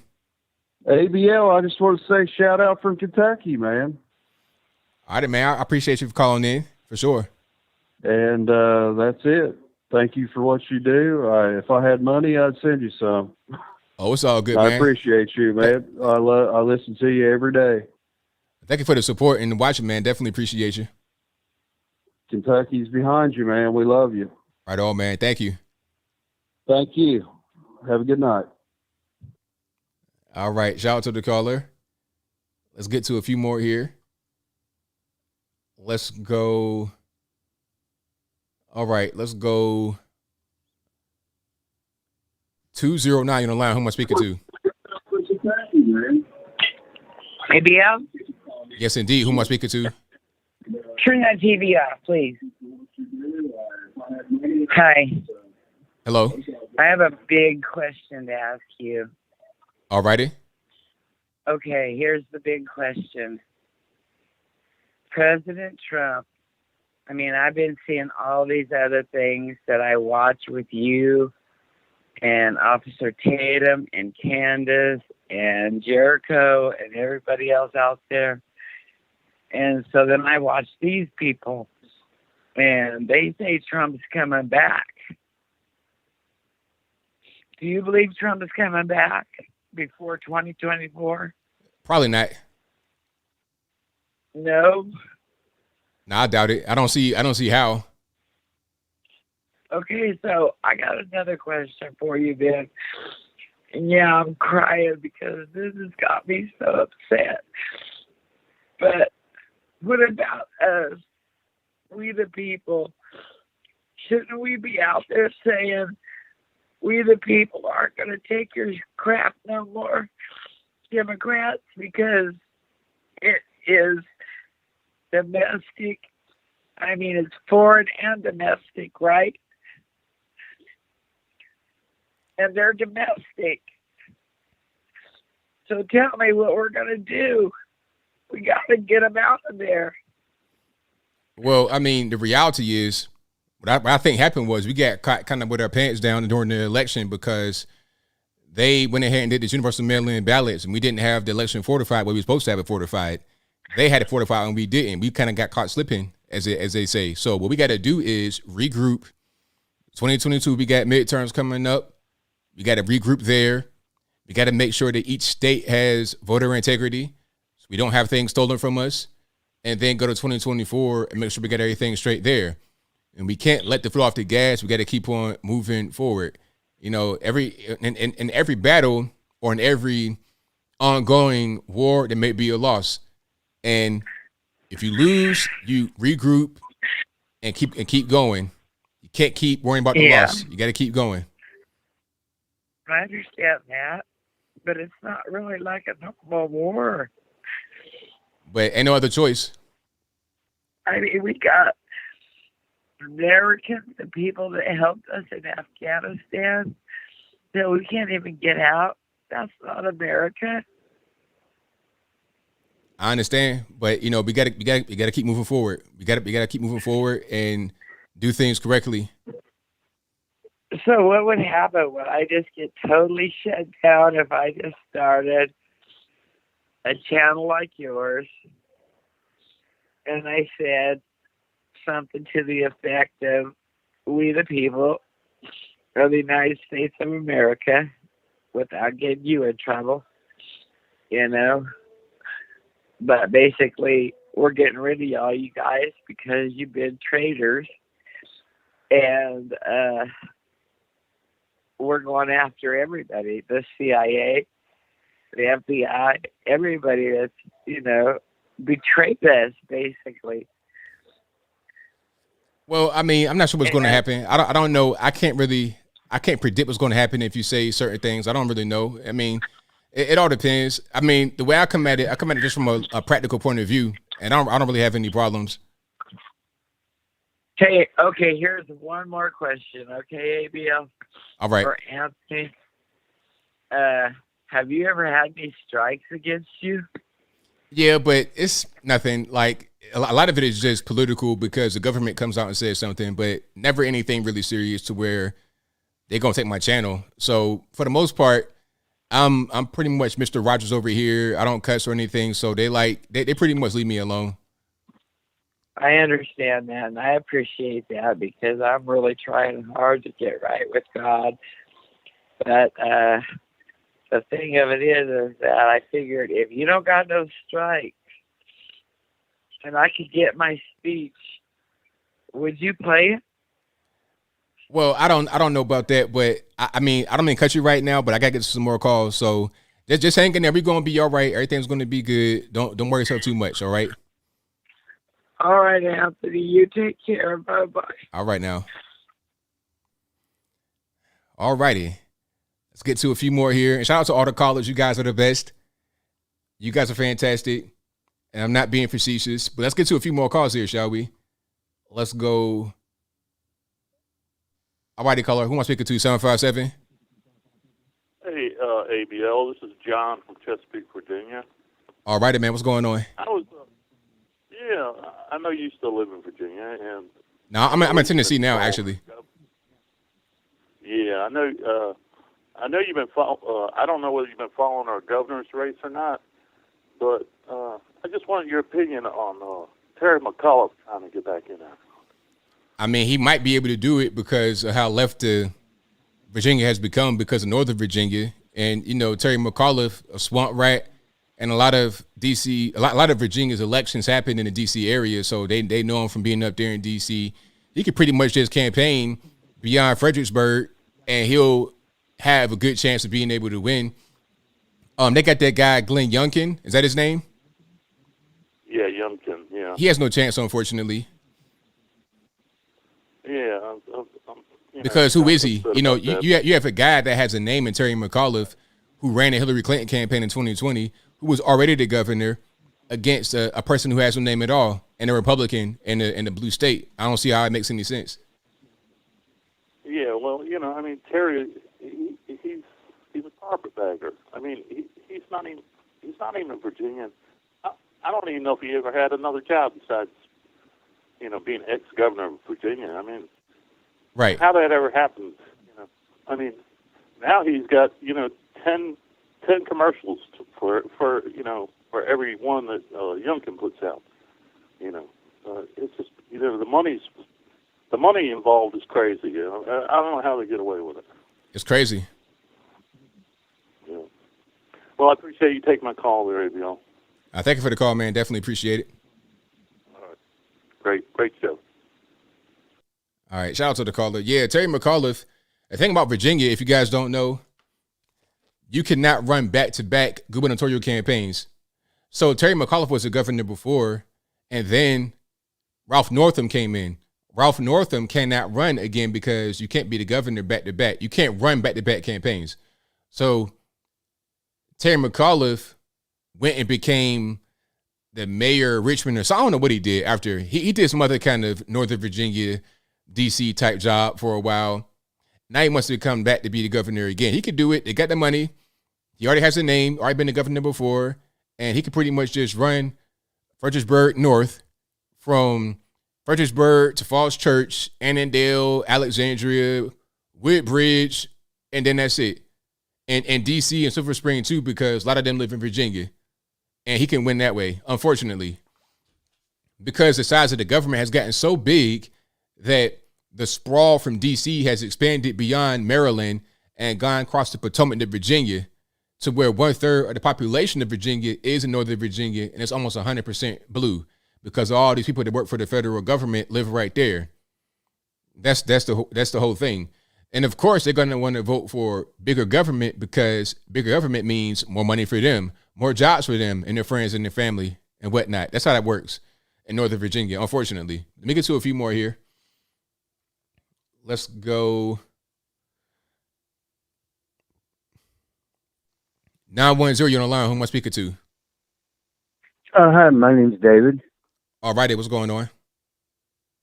Hey, Anthony, I was worried about the people that we were airlifting out of Kabul, and I understand that we left 200 plus service dogs over there to fend for themselves, and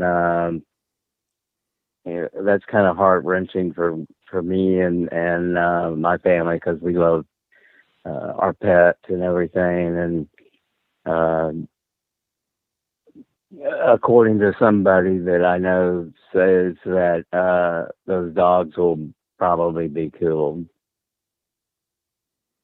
I mean, that could happen, unfortunately. I mean, for the time being, they said that they're feeding and taking care of them, but I mean, if you're just abandoning dogs, I mean, what can really happen if they can't be if they can't be cared for anymore? What's going to be the next course of action? You know? Yeah, it's sad. And one other thing, when Biden became the president, I can't remember the general that he installed, the big guy. Lloyd Austin. That, huh? Was it Lloyd Austin or Millie? Yeah, I think so. Yeah. And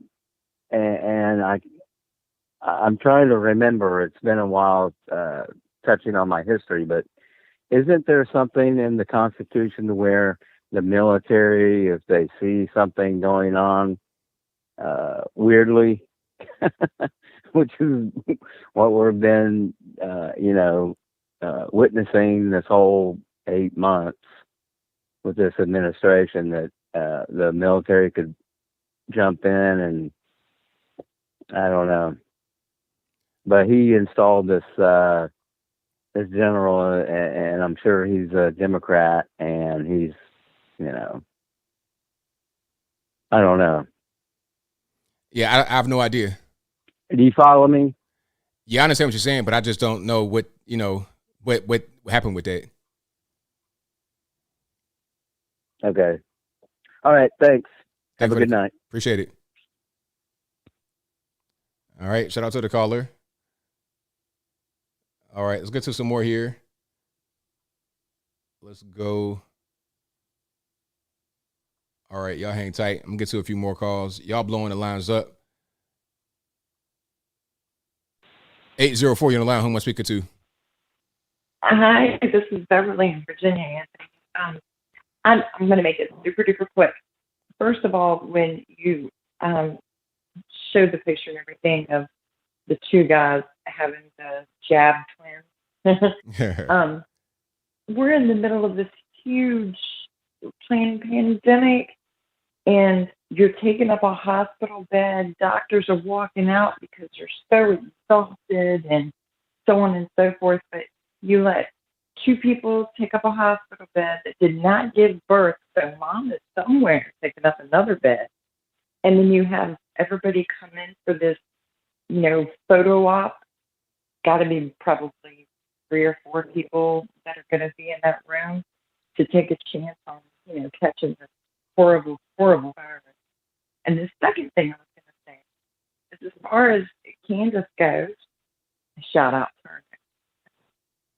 As far as she goes, and this clinic, they didn't mention anywhere in the email anything about her safety or the staff safety doing the test for her.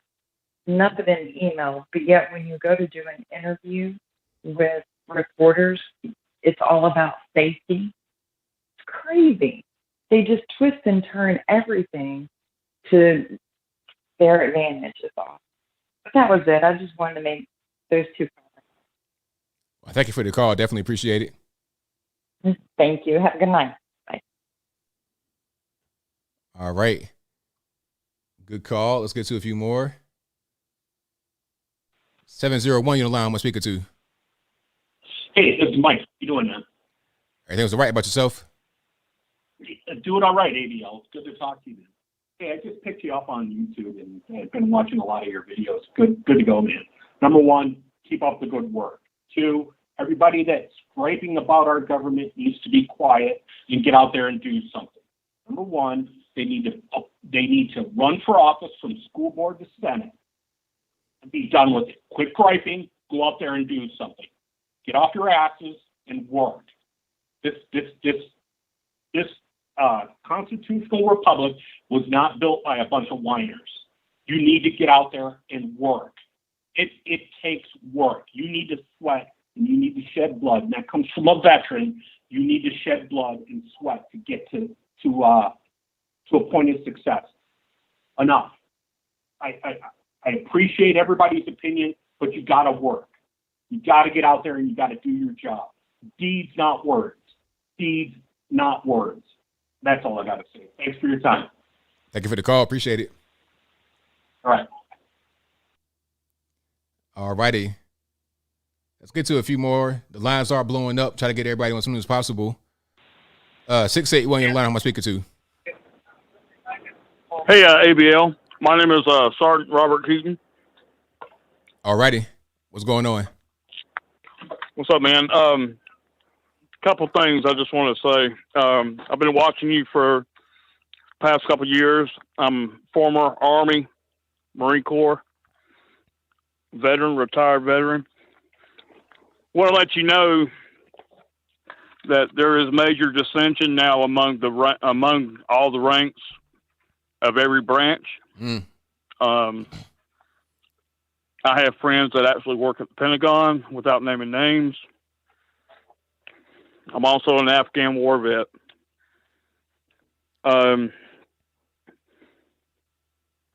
We have, I'm not quite sure if you've been following what's been going on with one of our brothers, Lieutenant Colonel, that's getting ready to get court-martialed. No, I'm not sure. Was he the one that went on social media and said something and then? Yes. Okay, I got you.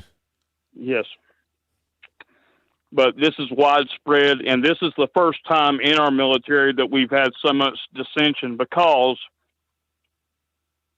we do know that the current illegitimate sitting president and his administration were not duly elected. President Trump sent out paperwork, documents to key leaders within every single branch of what happened. You probably heard right before he left office that he had a meeting with one of the advisors and spiritual advisors. Right. But I am just giving you a heads up and other people a heads up. There is a reckoning that is coming soon. Well, something within the midterms and before 2024, the current sitting administration will not be in power.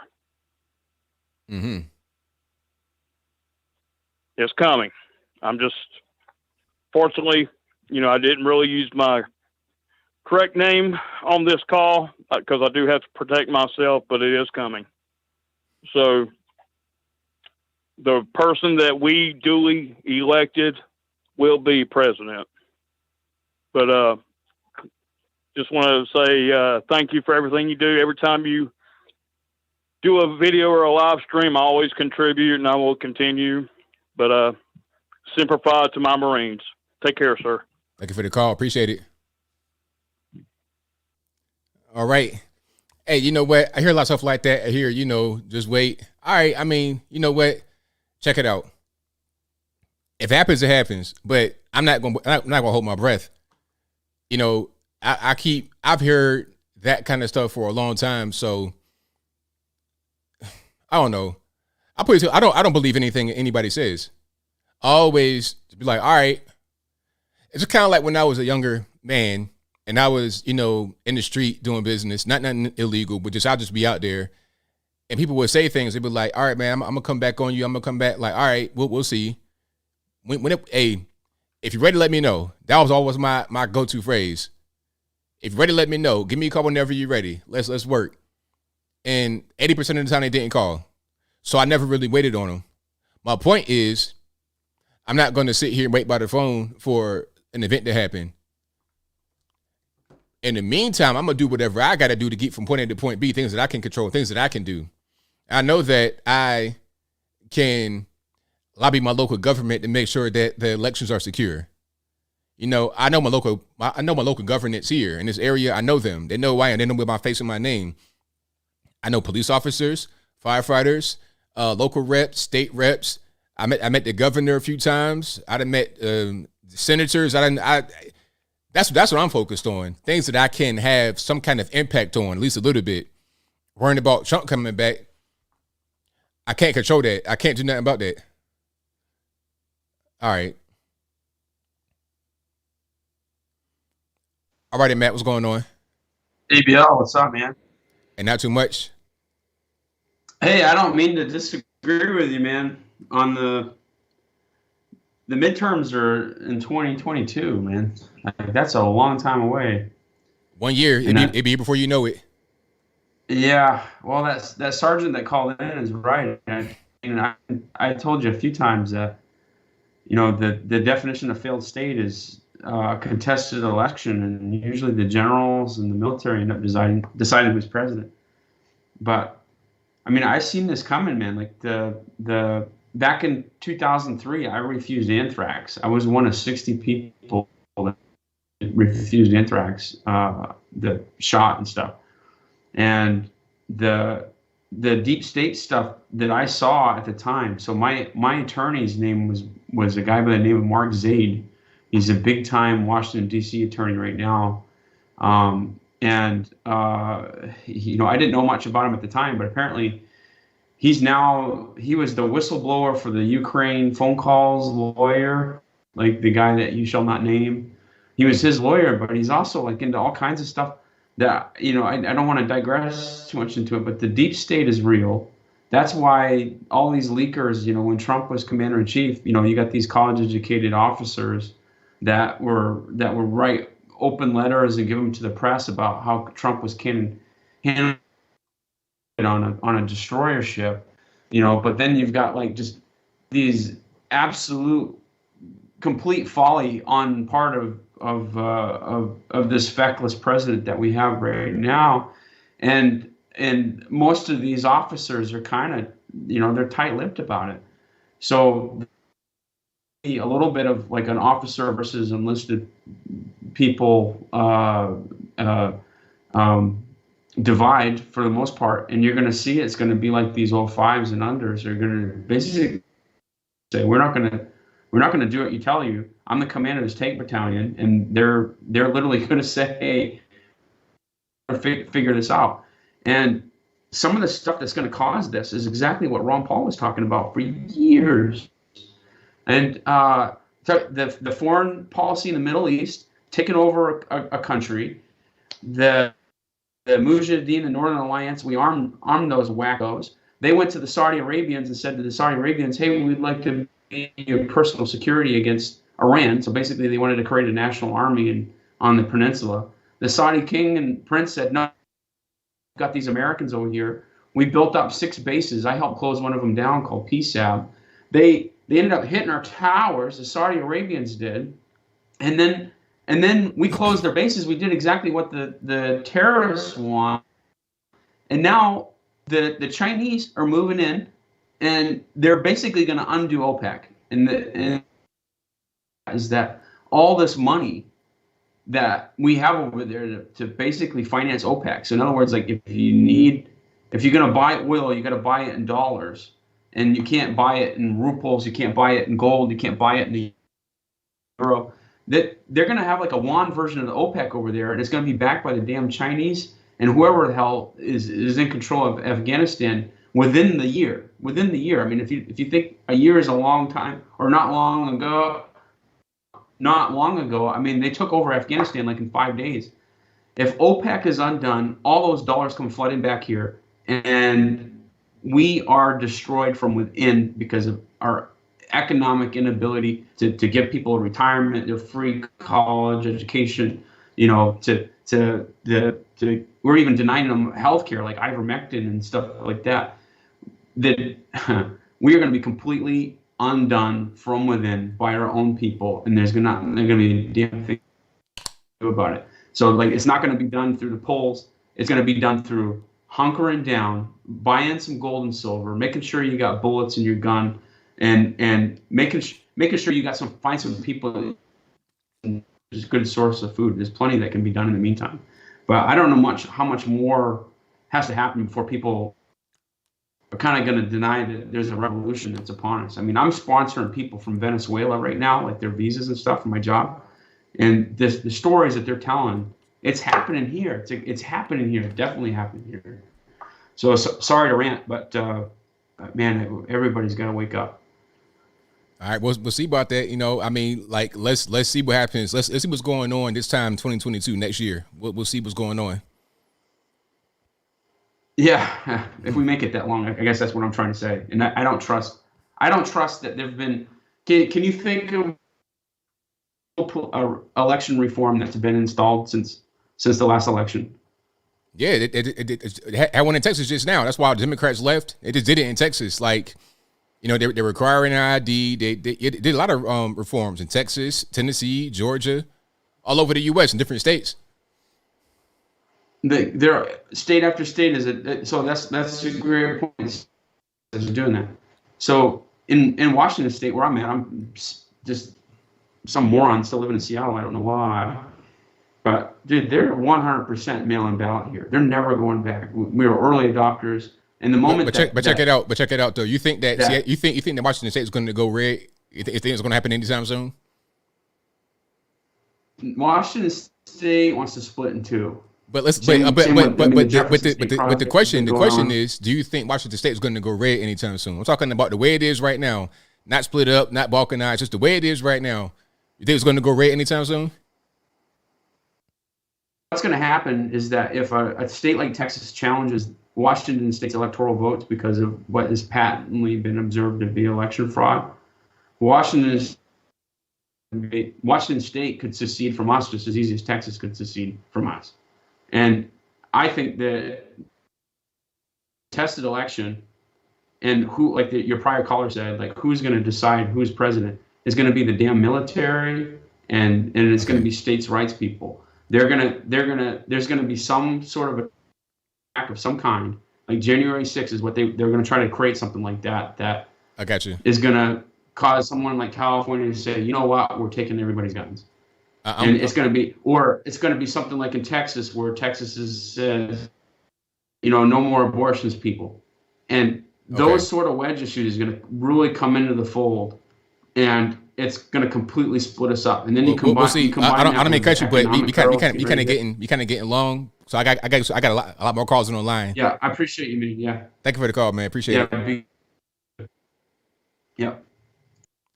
All right, but I mean, the answer to the question is no.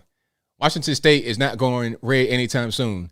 So does it even matter if Washington State does not reform their election? If Washington State doing funny business with the election, doesn't matter on the federal level. Now on the state level, now you got a problem.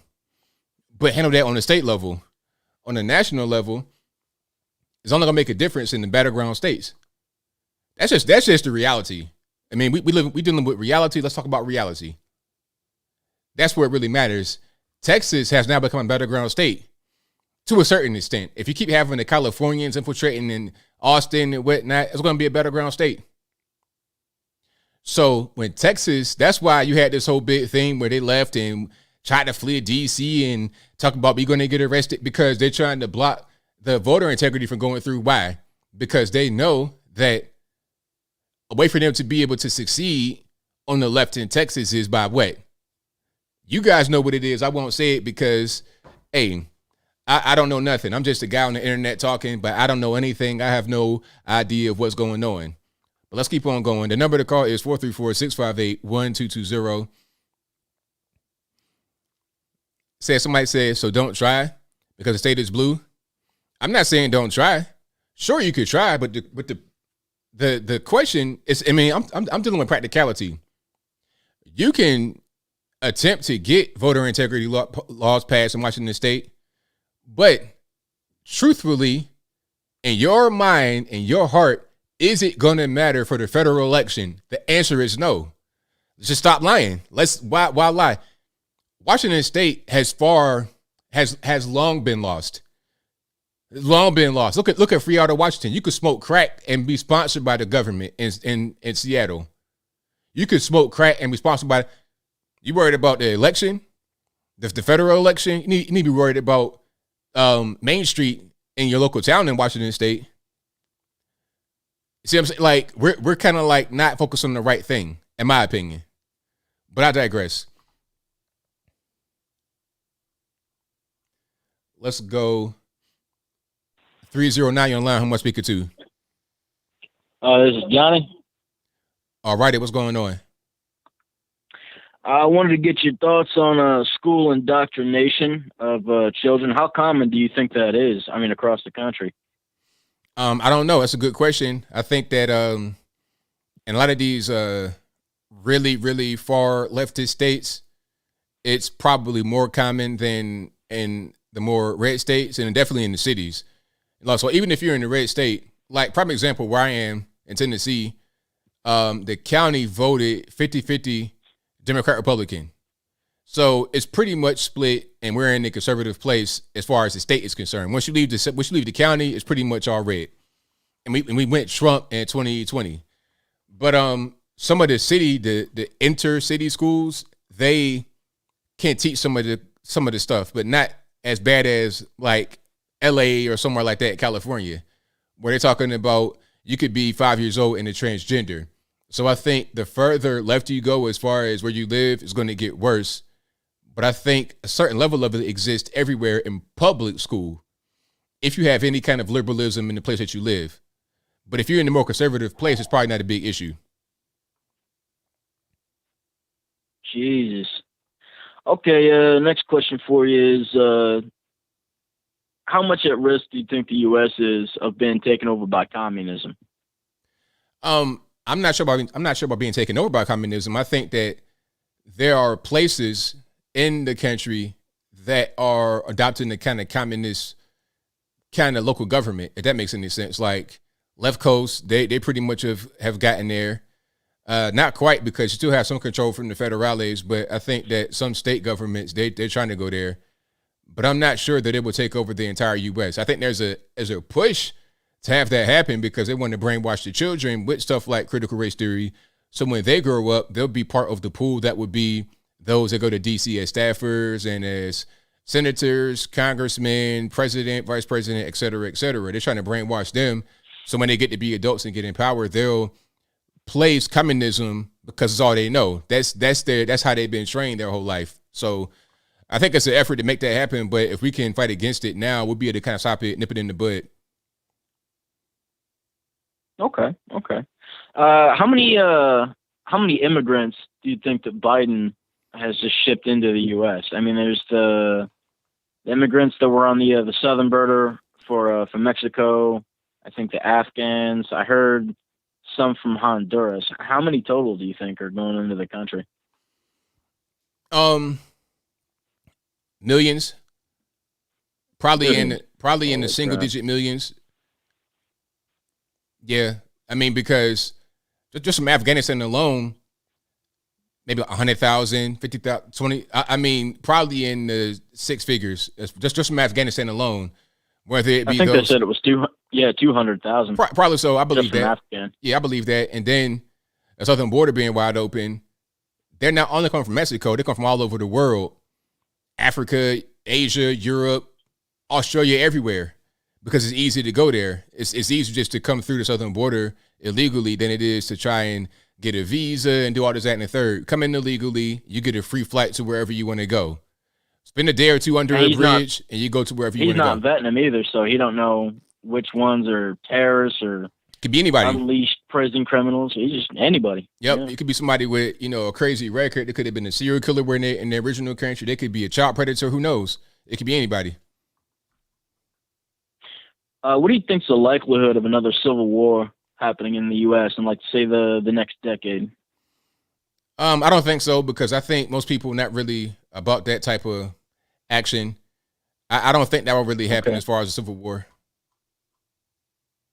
Yeah, the cost of money and life would be too much for most people, I think. Yeah. Do you think the 2020 election was stolen? I saw that in your chat, and I had to ask it. I mean, I don't know. I can't really tell. Maybe, maybe not. It depends. I don't have the evidence to say whether it was or it wasn't specifically stolen. I think that we all know there was some funny business going on.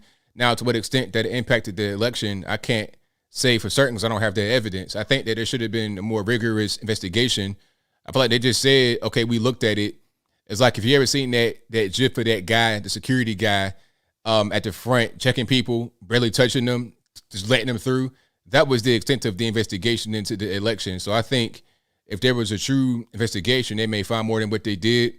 But as far as any evidence, I don't really have to say conclusively whether it was stolen or not.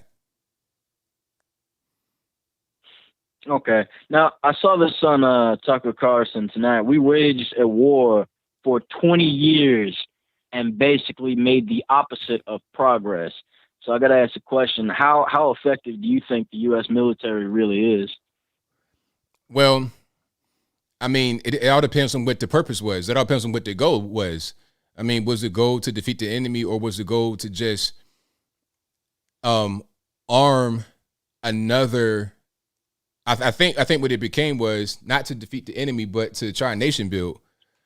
And if it's about nation building, then that never was going to work. What it wound up being was just a big money grab. I don't think there was an actual purpose in winning. It was just a matter of, okay, we're going to go over here. We're going to try to train these people. We need money for the training. We need money for the weapons. We need money for this. We need money for that. So everybody was just getting money throughout the whole thing. It was a big grift. That's all it was. It was never a real mission as far as trying to succeed.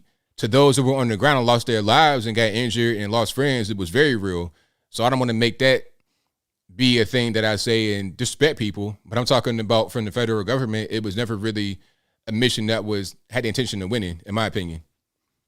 Right. The point of view from someone in an office waging the war and someone in boots down in the country waging the war are much different. Correct. I understand that.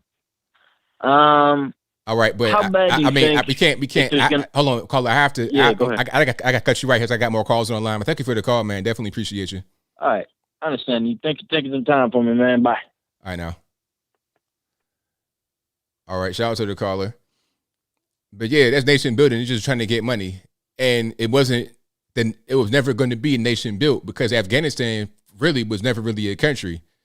Just like Nigeria, never really a country. Like a lot of the concept of nationalism did not exist all over the world. You have just little areas, little pockets that people just had.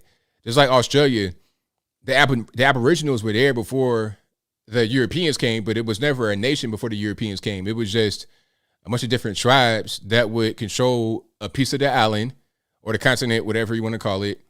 And if you came anywhere close to their area, they would kill you, steal whatever you had or whatever. That's what it was before the Europeans came. And then the Europeans came and made it a nation.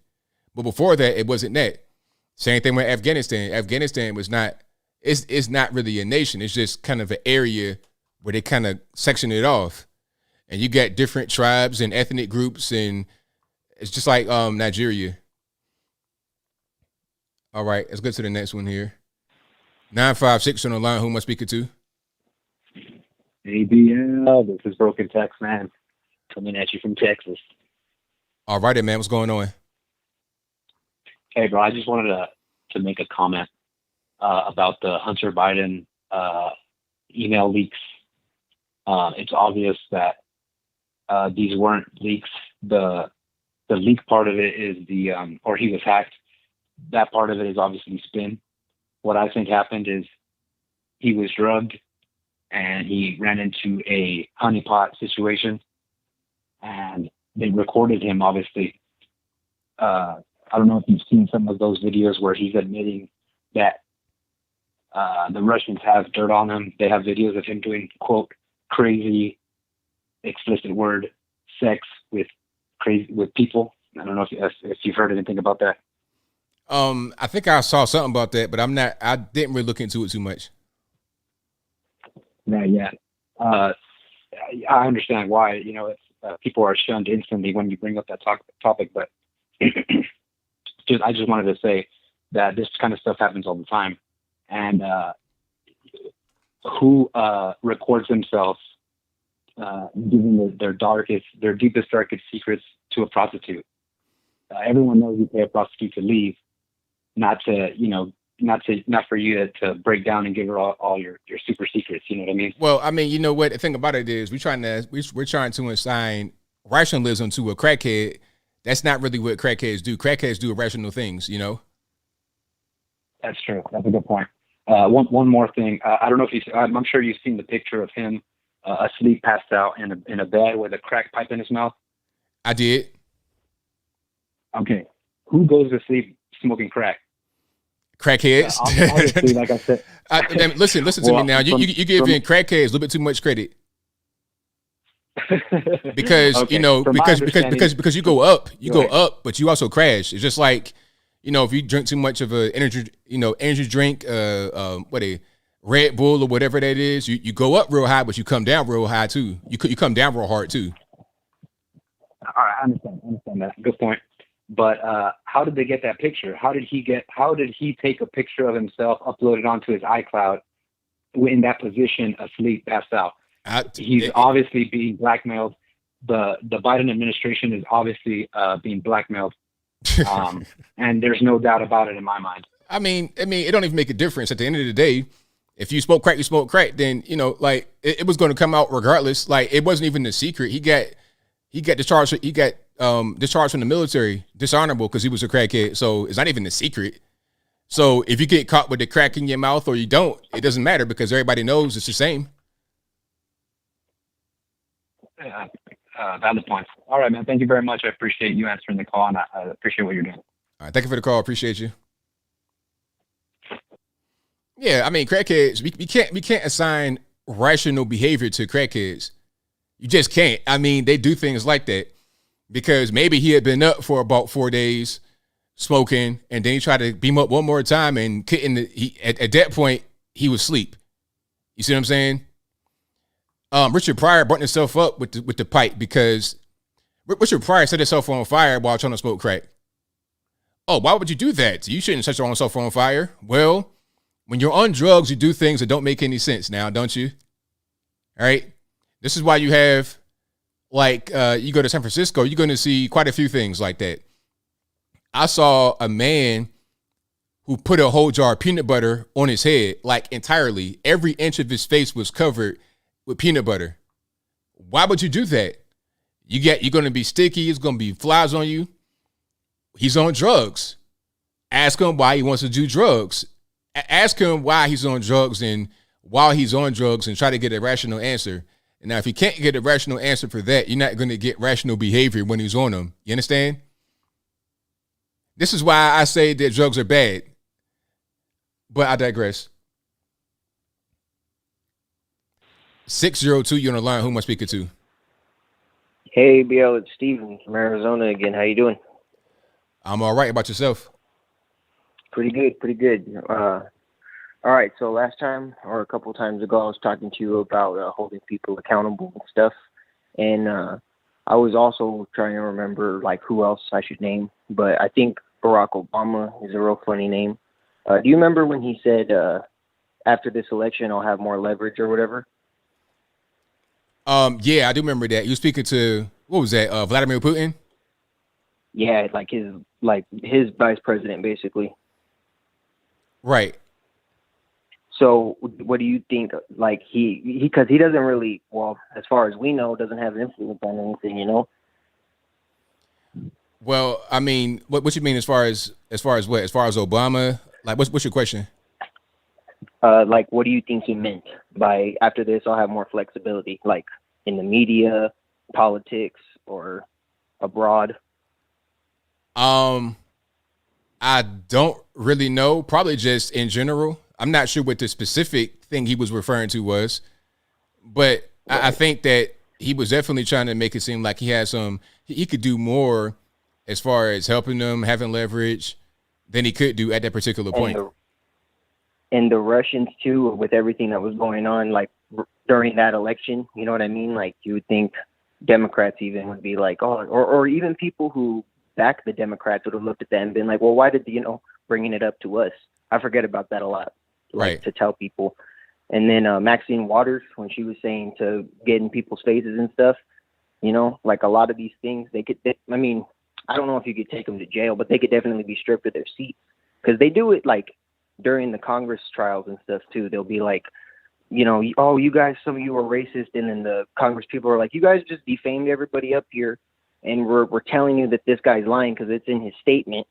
And we just caught him in a lie. And you guys are calling us liars, you know, but they should all be stripped. You know what I mean? I'm with you 100%. So why do you think that stuff doesn't happen? Like, who keeps that from happening? You know what I mean?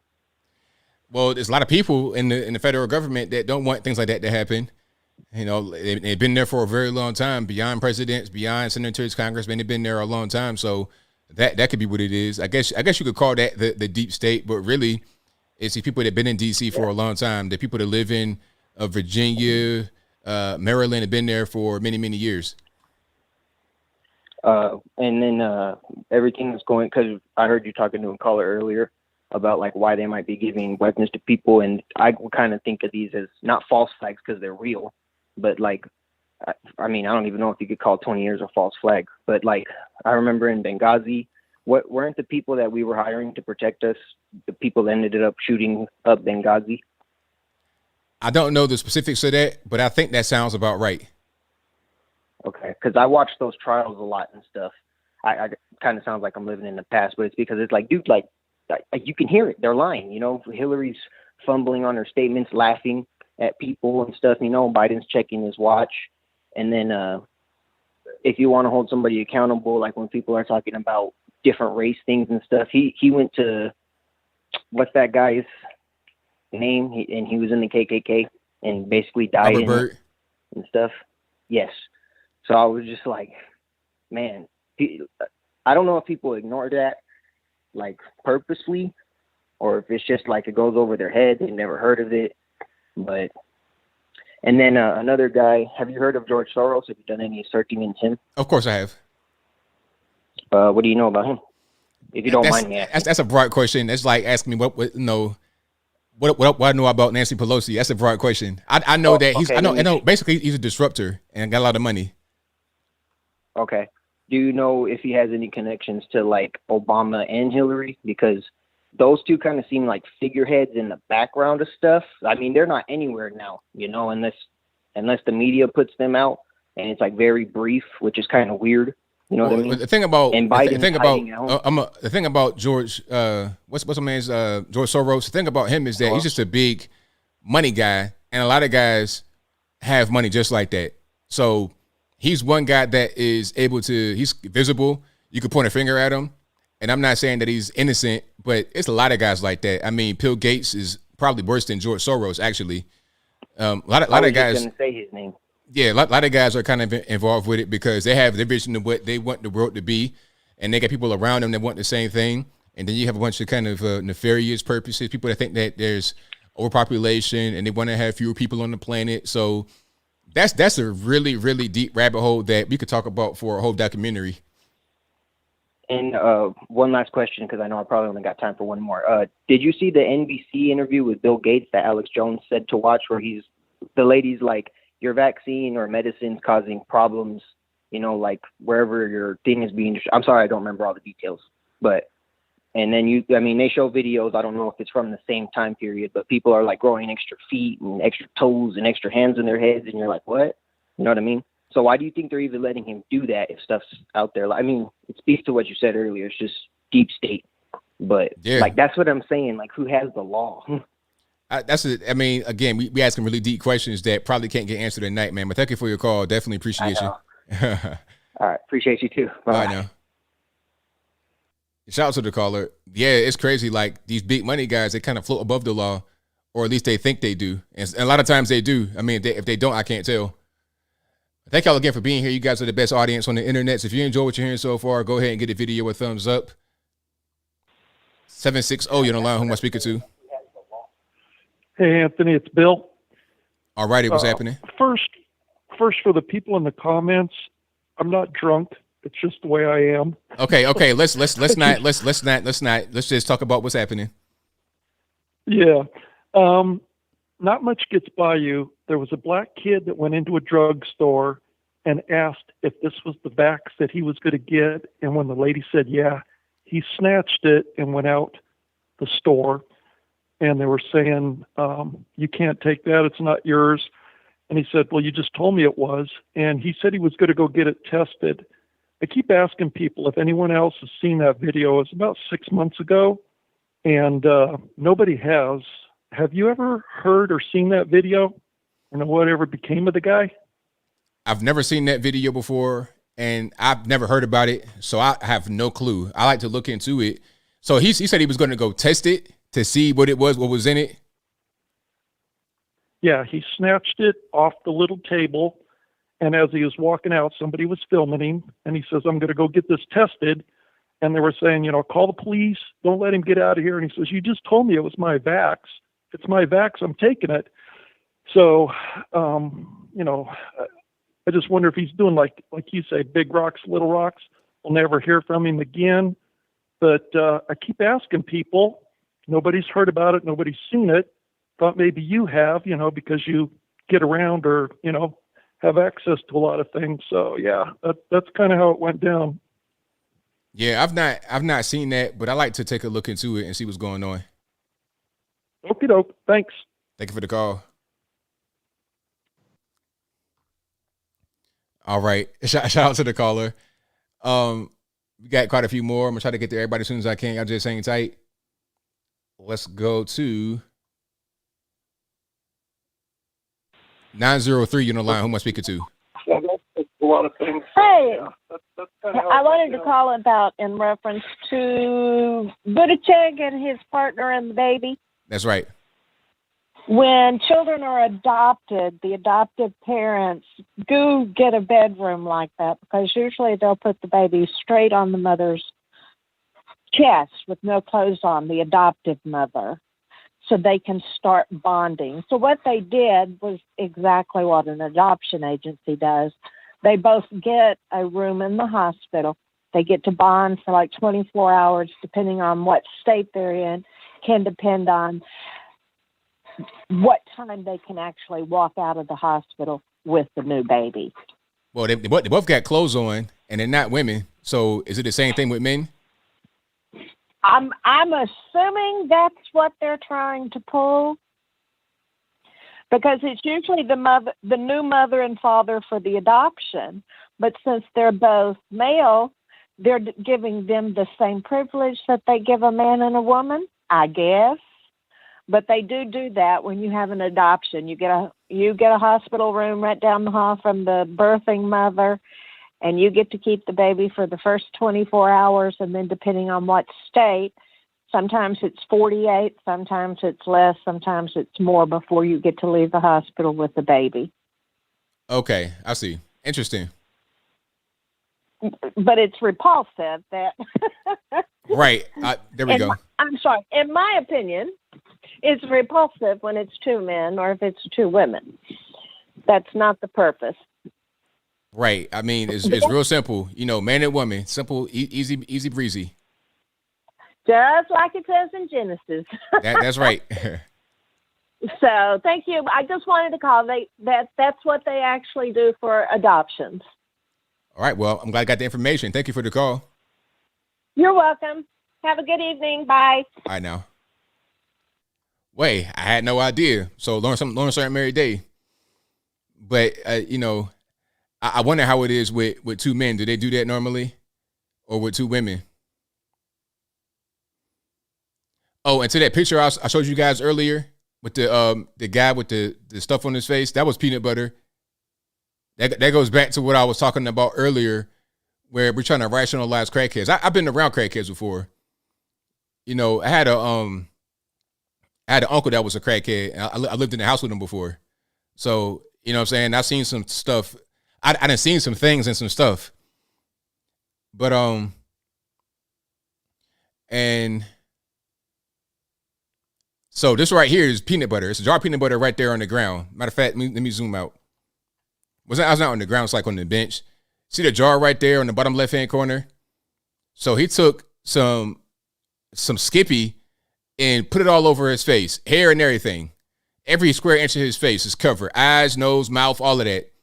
Meanwhile, you got a young lady right there just trying to mind her own business, trying to prevent from laughing on the cell phone with the, with the charger and all that connected to her purse, just trying to mind her own business. But how can you? You got this man with a whole jar of peanut butter on his head, literally on his head. Like, I'm talking about like it's a salon mask. Hey, why are you doing that? Why is the peanut butter on your face? Listen, don't ask this guy who's obviously on drugs why he does certain things. So the guy was nutty. Hey, that was a good one. That was a good shot right there. I got time for a couple more. Let's get to a few more here. The number to call 434-658-1220. And let's go to 509 on the line. Who am I speaking to? Lou. All righty, what's happening? How you doing, man? Thanks for taking my call. I don't know if you remember me. I called here about 2 weeks ago. My son was in Afghanistan. Yes. It was actually the day before the suicide bombing. I just wanted to. I was paying attention to our conversation. I wasn't even looking at what the chat was saying. I just wanted to thank all your viewers, all your viewers for all the prayers and all the good words. It really meant a lot to me. My son made it out. I just want to let everyone know, and thank you. I appreciate that. You got an awesome audience. I just wanted to say thank you. All those comments meant a lot to me. I went back and read them afterwards, and it totally meant a lot to me. So I just wanted to let everyone know my son made it back, and yeah, thank you. Thank you for being the mouthpiece for us. Thank you for being the mouthpiece for the deplorables. We appreciate you. Hey, no problem. Thank you, and thank your son for his service. We appreciate him. Absolutely. Hey, I was wondering, just a few calls back, the Washington guy. I just wanted to comment real quick. I agree with you halfway and with him halfway. I'm in Central Washington. We actually do want to split from them, but there's been some cheating going on here for years and years and years, and in Oregon and California too. And I think people are really starting to see it now. But it's definitely not going to turn red anytime soon. But we definitely want to split with that little majority over there in Seattle. That Seattle area is really what does it every time. Right. They kill it for us every time. So, it's kind of like one of those things, but it's cheating for sure. You know, I went and I voted in 2020. When I went to cast my vote, there was no one there. It was a box. There was no one checking my ID. There was nothing. I could have been Joe Schmo, just anything, and just drop it in the envelope box, and that's it. And I'm just going, that's kind of weird. There's no one checking me for anything, you know? But, I think there's a lot of cheating going on here on the West Coast. So I just wanted to put my 2 cents in there. I agree with both of you, but it should be red. It should be red. Honestly, there's so many people tired of it here. I mean, where I'm at, you don't see nothing to do with Inslee. You don't see nothing to do with Biden. So it's really weird how that little piece over there rules it all. But I just wanted to say thank you. Thank you for all you do. Thank you for the call, man. Appreciate you. Okay, you take care, ABL. All right. Great call. And again, shout out to my man for his son making it back. And thank you to his son for doing what he does, keeping everybody on the up and up, for sure. All righty. Let's get to, I got time for one more. Let's try it. 386, you're on the line. Who am I speaking to? 386, hello. Going once, going twice. Sorry, 386. You gotta be ready for the call. You know, because the stream is delayed. If you try to call and look at the stream, it's not going to work. Just keep your ear to the phone. All right, let's try. Okay, hold on 1 second here. 773, you're on the line. Who am I speaking to? Hey, ABL. How you doing, man? What's happening? Danny from Chicago. I want to say hi to all your audience. Chicago's doing good so far. We have like 3 shots around 3:30 this afternoon. 12-year-old kid, 15-year-old girl, and another man. I just want to say a couple of things. All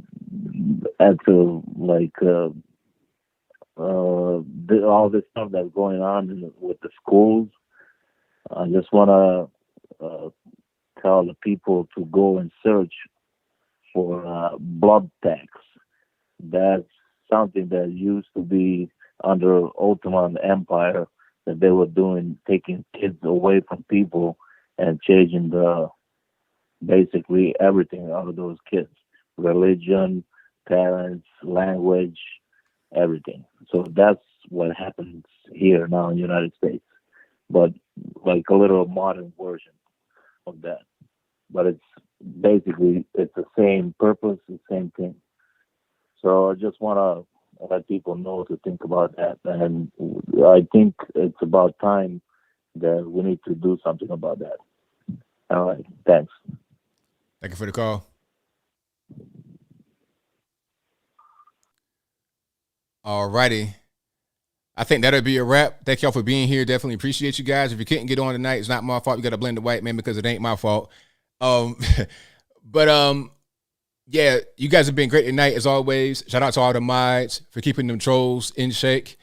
Thank you to everybody that's been watching, sharing, commenting, subscribing, whatever you're doing. I appreciate it. Thank you to everybody that is sending a super chat or a PayPal or went to the store or went to any of my sponsors. I appreciate you guys. Also, as I said, this show will be available as an audio-only stream or audio-only podcast, pardon me, on your favorite audio streaming platform, whether it be Apple iTunes, Google Play, Spotify, Stitcher, Anchor, etc. Link for that will be in the description box, or just go to your favorite audio streaming platform and search ABL Live. Real easy. 3 letters. ABL LIVE. I should pop right on up. It'll be a red icon with a little audio wave bubble in the middle of it. My logo as well. All right. So let's go ahead and get to the rest of the super chats, and then I wrap it on up, put the bow on the top. Let's see. Thank you to Curtis Reynolds for the big baller donation. Curtis says, hi, ABL. Watch all the time. Thank you for all that you do. Thank you for your support. Thank you to Yefune, Kenzie, PC Gaming. If I tore that up, I'm sorry, not my fault. Keep on keeping it real, ABL. Thank you for that. Thank you to Tom's Wild and Wonderful Views, who says, the biggest failure of the virus is making it political. Both sides are guilty. If it's all about the science, why did we only hear from politicians and celebrities on it? Well, I agree with you about making it political, but I think it's one-sided. And I think the other side is on defense rather than offense, in my opinion. I think one side is trying to say, hey, let's just look at things that can actually work aside from this one thing from the federal government. How can you protect yourself? What makes sense? Let's look at some real, actual things. And the other side is just trying to push purely political things to try and gain control. That's what I think. One side telling lies and the other side is not. All right. Shout out to Angel, who says, hey, ABO, thanks for your insight on the fake news. Hey, no problem. Thank you to Fauna Faye, who says, somebody got to stop Mayor Pete Buttigieg. I ain't going to say what you said. I'll call him Buttigieg and his husband from corrupting these kids and the hurricanes from suppressing suppressing us black people. Hilarious. Yeah, hurricanes suppressing black folks was the funniest thing. It's like, look, it's a hurricane. The hurricane is not racist. The hurricane is going to drop rain on your head. It doesn't matter what color you are, right? Thank you to Miss OMG, who says, Bryson Gray has a great new rap song out, Lose It All. It's about praising God. Please shout that out, ABL. Hey, well, shout out to my homeboy, Bryson Gray, and Lose It All. I'm on one of his albums. I'm not sure which one it is, but I'm on one. I'm not rapping or nothing like that, but it's just an excerpt from one of my old videos called Uncle Tom. I'm on that particular song. Thank you to James Lindbergh, who says, it's not going to work. They'll keep cheating every time. We need term limits for Congress right now. How you going to get term limits if you don't know, if you don't believe in voting, then how you going to get term limits? You see what I'm saying? Thank you to David Dahmer, who says, are they trying to rebrand IVM and take credit for it? I heard that a couple of times. Probably so. I wouldn't doubt it. They might try to rebrand it and then let Big Pharma take a big cut of it. Because the way it is now, a lot of these drugs that work to treat it, allegedly, are cheap. But that's not the big money maker. That's not how you really get the yachts on the water, the Lamborghinis on the road, and the multi-million $1 trillion estates that spew out all types of carbon emission. Why they tell you to live in a tinfoil hut with no car because you are a carbon emitter and you're somehow dangerous to the environment. All right, let me see. Thank you to, all right, Scott, who says, hello, neighbor. Thank you for that. Thank you to Clamum, who says, Love your show, ABL. Do you think this cool stuff will ever end? Left seems to think it could be eliminated when it can't. Never ending fear. Thank you to David, who says, if the hospital take care of people doing the milk crate challenge, they should be able to take care of people that didn't get the vaccine to take care of anybody that walks in. Exactly. Jerry J says, I just laugh at you Americans. I just laugh at you Americans are done. You just don't know it yet. Well, hey, if that's how you feel, well, everything that's if you think America is done, then so are you. Because I don't see no foreign amount next to your donation, so you're going to be included. So, hey, man, if you're rooting for us, then you're rooting for yourself to fall. Thank you to X85, who says, conservatives, please start creating art. The left dominates the culture with literature and art. We didn't get there in the day. Don't focus on politics too much. I agree with you. There's a bunch of guys, doing meme art, not just like putting pictures together, but I'm talking about real art. And you got guys creating music. You got guys doing things. Shout out to my man, like I just said, Bryson Gray. You got a whole, kind of like MAGA rap thing going on. But you also have like mainstream artists. My man from Stained, I forget his name. You got a lot of mainstream artists that are stepping up now and are being more conservative. You have a whole conservative movement going on, and I feel like it's becoming part of popular culture. But that's a really good point, though, X85. Thank you to James, who says, the day China conquers Taiwan, we are done. Semiconductors are all made in Taiwan, too late to catch up. Thank you to Jettison, who says, war is worth it if it's protecting our way of life. I give my life for my brothers in arms, for any American, for any good soul. Totally worth it. Thank you to Courier Warrior, who says, crack is whack. Thank you to Love, Live, Serve, who says, don't mention the bug mandate at work if it hasn't been brought up. And say, just keep your head down, do your job, prep for an exemption if you don't want it, or save aggressively for a rainy day. Don't talk politics at work. Yeah. If I was like working in a corporate type spot, I would never talk politics ever. Ever, because I'm not really sure who's listening and what they're trying to do. And yeah, I don't know anything. Well, this show right now is a podcast, actually. I mean, seriously, this is a podcast. I got views on iTunes. I got ratings. This is a podcast. Now, if you're talking about a podcast where I got, where it's like a Joe Rogan type thing where I'm interviewing people, I could do something like that, but I'm not sure I really have a lot of time. But it's possible. You never know. If I could find time to do it, I think I may. Let's see here. Love Live Serve also says, folks been on unemployment for over a year now, lack the discipline to maintain a job. Those who have no structure, discipline in life become emotionally weak, which makes them unprepared for life issues. Correct. Thank you to Jeffrey, who says, Congress has full immunity. It's always power. Jerry J says, there's no hope. Okay, whatever. It could be a doom and gloom, but again, if you're rooting for us to fail, then so shall you. Love, Live, Serve says, agree with the caller earlier. I'm in Freato, as you say, boss. Let's just say blue hair, Transformers, antisocial techies on Adderall, Vyvanse, whack. Yeah, I can imagine that's not really a good place to be with that kind of stuff going on. You got dope fiends from a variety of different ways. You got the tech dope fiends and the streetwalker dope fiends. I don't want either one to be around me. Period. Thank you to FA Ranger Xbox, who says, MSN ran a story about a Florida 16-year-old girl. They said she was healthy. They spelled hefty wrong. I didn't say it. I'm just reading the super chat. Thank you to Jeffrey again, who says, new patented daily Pfizer drug is chloroquine IVM. I wouldn't doubt it. They're giving you multivitamins, talking about, this is the new virus pill. They're giving you straight multivitamins. They're giving you regular Flintstone vitamins. Take that. Mandate Flintstone vitamins. Thank you to Wolfgang, who says, what I don't understand about Revelations is why does no one ever think to evangelize the Antichrist? Seems like a simple solution to the problem. This ain't Bible study. I don't know nothing about that. But thank you for your donation. I appreciate you. And thank you guys for being here. You guys are the best. I'll be back live again on Wednesday, of course, 8 p.m. Eastern Standard Time. And I should be live on Brandon Tatum's channel next week as well at 8 p.m. Eastern Standard Time.